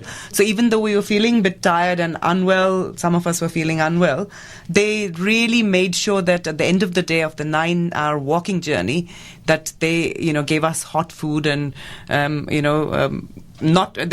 fact we found a way of keeping ourselves warm by putting hot water into our water bottles in the night, and rub because it was so cold, you get those crystals that you can rub between your hands. Some of us had that to keep our hands warm. And sort of get into our sleeping bags with the hot water bottle and somehow try and go to sleep, because it was absolutely freezing. तो परिक्रमा कितना, ये दो तरह की परिक्रमाएं होती हैं क्या, इनर और आउटर? और ऐसा है, there is an inner one as well, which is probably the one that most people would not go on. Okay. And I think when we went, that probably would not have been possible even, because that's weather की वजह से, because of that's even more full of snow when we went, and that's otherwise probably a shorter one. But the one that is generally referred to as the Kora, which has the religious and spiritual significance for all the faiths that Bhavna mentioned, is the one that we went on, which is what most people would go on. It's about 52 km. That's about 52 kilometers. 52 kilometers total overall. And कितना समय लगा उसको? 3 days. 3 days. So you go Darchen to Dirapuk, and then you stay the night in Dirapuk, and then you do the pass, which is sort of at 19,000 feet. Which 19,000 feet. Okay. That trek is tough. Tough, yeah. That was the bit where for a period of time when we were pretty much right at the top, the weather turned a bit nasty for us. There was a sudden change in weather, and it started snowing as well. So for many of us who probably were not very familiar with that sort of terrain, some of us got a bit nervous for that reason. But I think we sort of dealt with it still quite well, because our guide had got left behind helping one of our other team members. So Sunil was our guide. एक ही guide है. Sunil was being the guide. For that part, he was the guide. That's your next career move. That's right, exactly. So the visibility was very poor, and we couldn't afford to spend too much time right at the top, because as you know, in the mountains, the higher you are, the worse the weather can be. So in that situation, आप जितनी जल्दी नीचे आ सकते हो, that's probably the best strategy to have in place, you know. So that was the highest point, 19,000 That's the highest point in this whole trip, basically. And we walked all of it. So ये walking था. Yes, we did not use any pony or horses. Well, at that time anyway, the Chinese government doesn't allow something that we found ponies. out once we got there. Some of us were relying on ponies, maybe, but that option didn't exist. That didn't exist at all. So you just walk. We were great, you know. That means that we really have to work hard to experience that extreme bliss that we talk about when you're around. I mean, that was an amazing experience, in walking. And you know, I mean, while you're walking on the trail, you can constantly see Mount Kailash to your right. So that's so always close. There, Yet so far, of course. It's still, I mean, it's a bit of a climb. Always inside, but the views from there were absolutely, breathtaking. And, I think I have something really funny that happened, because, the second day, walking from Dhirapuk to going over the pass, Dormala, and to Zutulpuk, where I was feeling a bit nauseous. So I sort of ate some bars but didn't eat much, and our guide of course got left behind. So our bag jo hamara tha wo uske paas tha. So the medication that I possibly could have taken for my nausea wo bhi nahi thi. So midway through, we were 3/4 way up, I said to Sunil, I'm feeling really nauseous, I need to stop. And suddenly I hear this voice, Sanjay, the Nepalese guide, running. I said, oh my God, it's God sent. So he said, he came and he's, asking basically how we were. And we said, we're doing fine, because he knew that we are on our own now. Three of us were on our own. And he gave me Stemetil to eat, and then he said to me, you need to drink something with sugar, so your energy aayegi. And I said to Sunil, and I laughed, because I don't think I've had 2 cans of Coke in the last 35 years of my life. But how I drank the 2 cans, and absolute burst of energy that sort of gave me, to sort of continue walking was... कई बार जो है Coke useful होती है. I know, exactly. That I'm thinking, oh my God. Normally तो मैं देखती भी नहीं उसकी ओर, but उस माहौल में I'm thinking, oh wow. But we sort of, and the interesting bit was right at the top when we were talking to Sanjay, our guide, we asked him how far is it now to sort of start descending, and he said, oh, it's not far, you're nearly there. वो हमेशा कहते हैं. I know. And he said the descent, you'll notice it. And we did notice, because the descent was literally steep. Absolutely. It was more challenging. I mean, in sort of season time, when most pilgrims go, it probably would not be as much of a challenge. But because when we went, there was snow everywhere. Yeah. So we had to actually walk through snow. Yeah. We trekked through snow. If you're going downhill in snow conditions, it's more dangerous as well. It was very icy in parts, and I almost slipped in one part, actually. That was pretty crazy as well. So you had to be extremely careful how you put your foot, and so that was quite. अक्सर ये माना जाता है कि अगर आप climb कर रहे हो तो मुश्किल होगा, लेकिन भूल जाते हैं कि उतरना, coming down is lot more dangerous, because balance करना बड़ा मुश्किल होता है, और एक भी इधर उधर होता है तो फिर बिल्कुल, और आइस पे वो करना पड़े तो it's even very challenging. And we, on the way, we sort of saw a few, there weren't many people walking, just a few people, and where we sort of challenged her when we were trying to walk over ice. Those there was young sort of Chinese group of girls and boys. They came as if God sent, literally. They sort of helped us across, because you needed to make sure that Sunil nearly slipped on one, but they sort of helped us across, and we got through. And every point we felt that, the weather was beautiful. Only at the top for about 15 minutes it became crazy, but the rest of the time we felt that the window was full of sunshine. Right through, we could see every face of Kailash, clearly, crystal clear, and literally feel the presence of the divine with us. तो ये आप अगर summarise करना चाहें 2 चीजें, एक तो आपने चैलेंजेस तो बताए, हाइलाइट्स क्या रही टोटल ट्रिप की? I think one of the highlights for me was, which was something that was unexpected, as I mentioned it before also, was all the trips that we took to the monasteries in Tibet. That was a great highlight. I never imagined what some of those monasteries are like when you go inside. And the feel they have, the energy they have. And it's a tradition that has been carried on for centuries and still continues to be. Unfortunately, there was a disruption to it, as most people would know, during the Chinese Cultural Revolution. A lot of destruction happened there. But at least as of today, whatever was then left is being preserved now. Of course, the objective being more as tourism now. But at least when you go there as a tourist, and if you don't know anything about that past, while you're there, the experience can be quite special.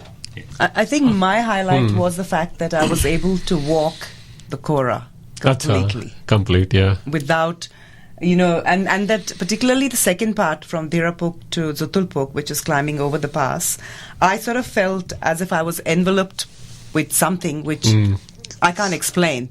And that's what gave me that, because it's a pretty hard trek when you're walking on snow and at 18,000 feet.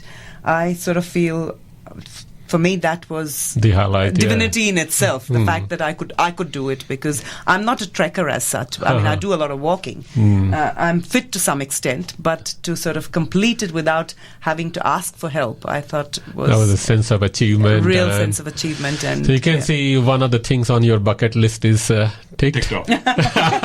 Well, maybe. I mean, we don't have a bucket list, if you ask me. You don't have a bucket list. No. What about you, Bhavna? No.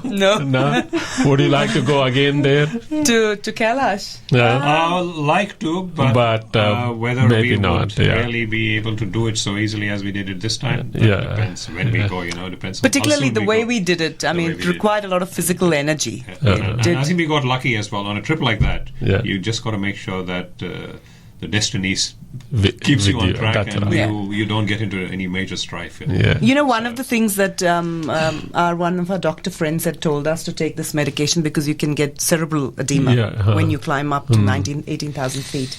And we had got the medication with us that we will eat it, but then midway the guide said, no, don't eat it, because you're supposed to eat it only if you do get it. The risks of being there at that altitude, that the things that can happen to your body are pretty high. Yeah. So that in itself was a highlight, that we all came out in one piece without ending up. We had absolutely no health issues at all during the whole trip.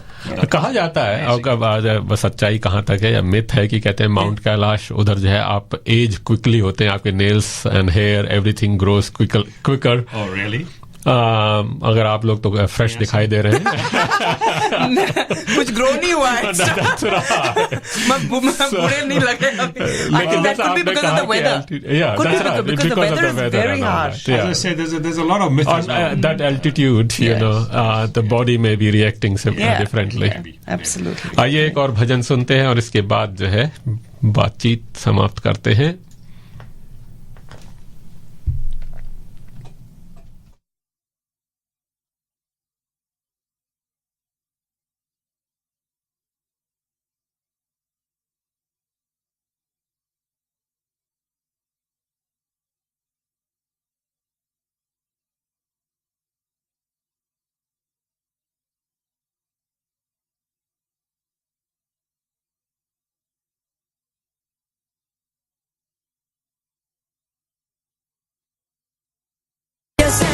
Μα δεν πειράζει, η ζωή προχωρά.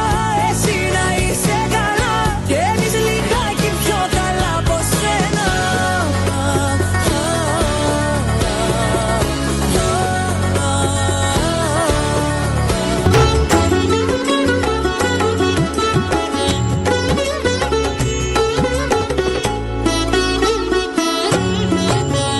जय शंकर कैलाश निवास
जय शंकर कैलाश निवासी।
दोस्तों कार्यक्रम का समय करीब करीब समाप्त होने वाला है। सुनील और भावना, बहुत बहुत धन्यवाद।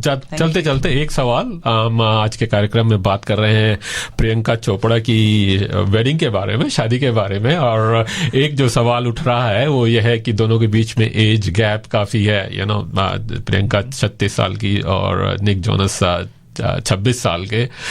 2018 में ये सवाल जरूरी है कि नहीं है, कि गैप होना चाहिए और क्या फर्क पड़ता है?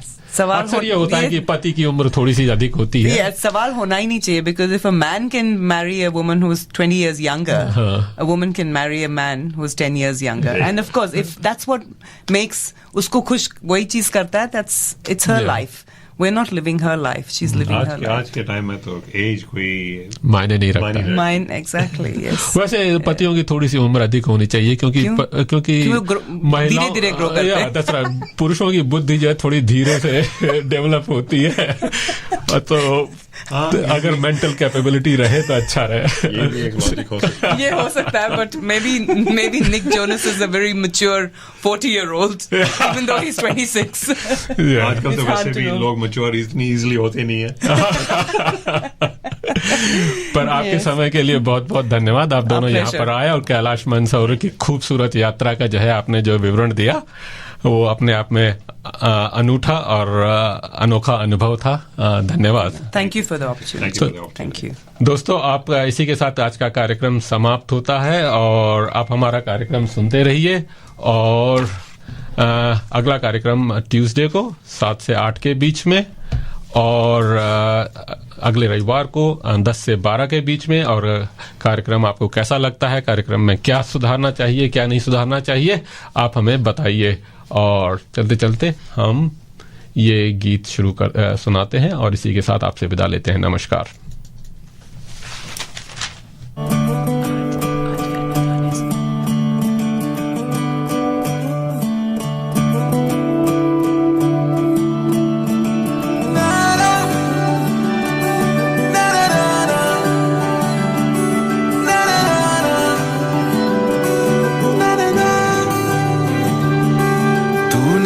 नज़्म सा मेरे होठों पे ठहर जा, मैं ख्वाब ख्वाब सा तेरी आंखों में जागूं रे। तू इश्क इश्क सा मेरे रूह में आके बस जा, जिस ओर तेरी शहनाई उस ओर में भागूं रे।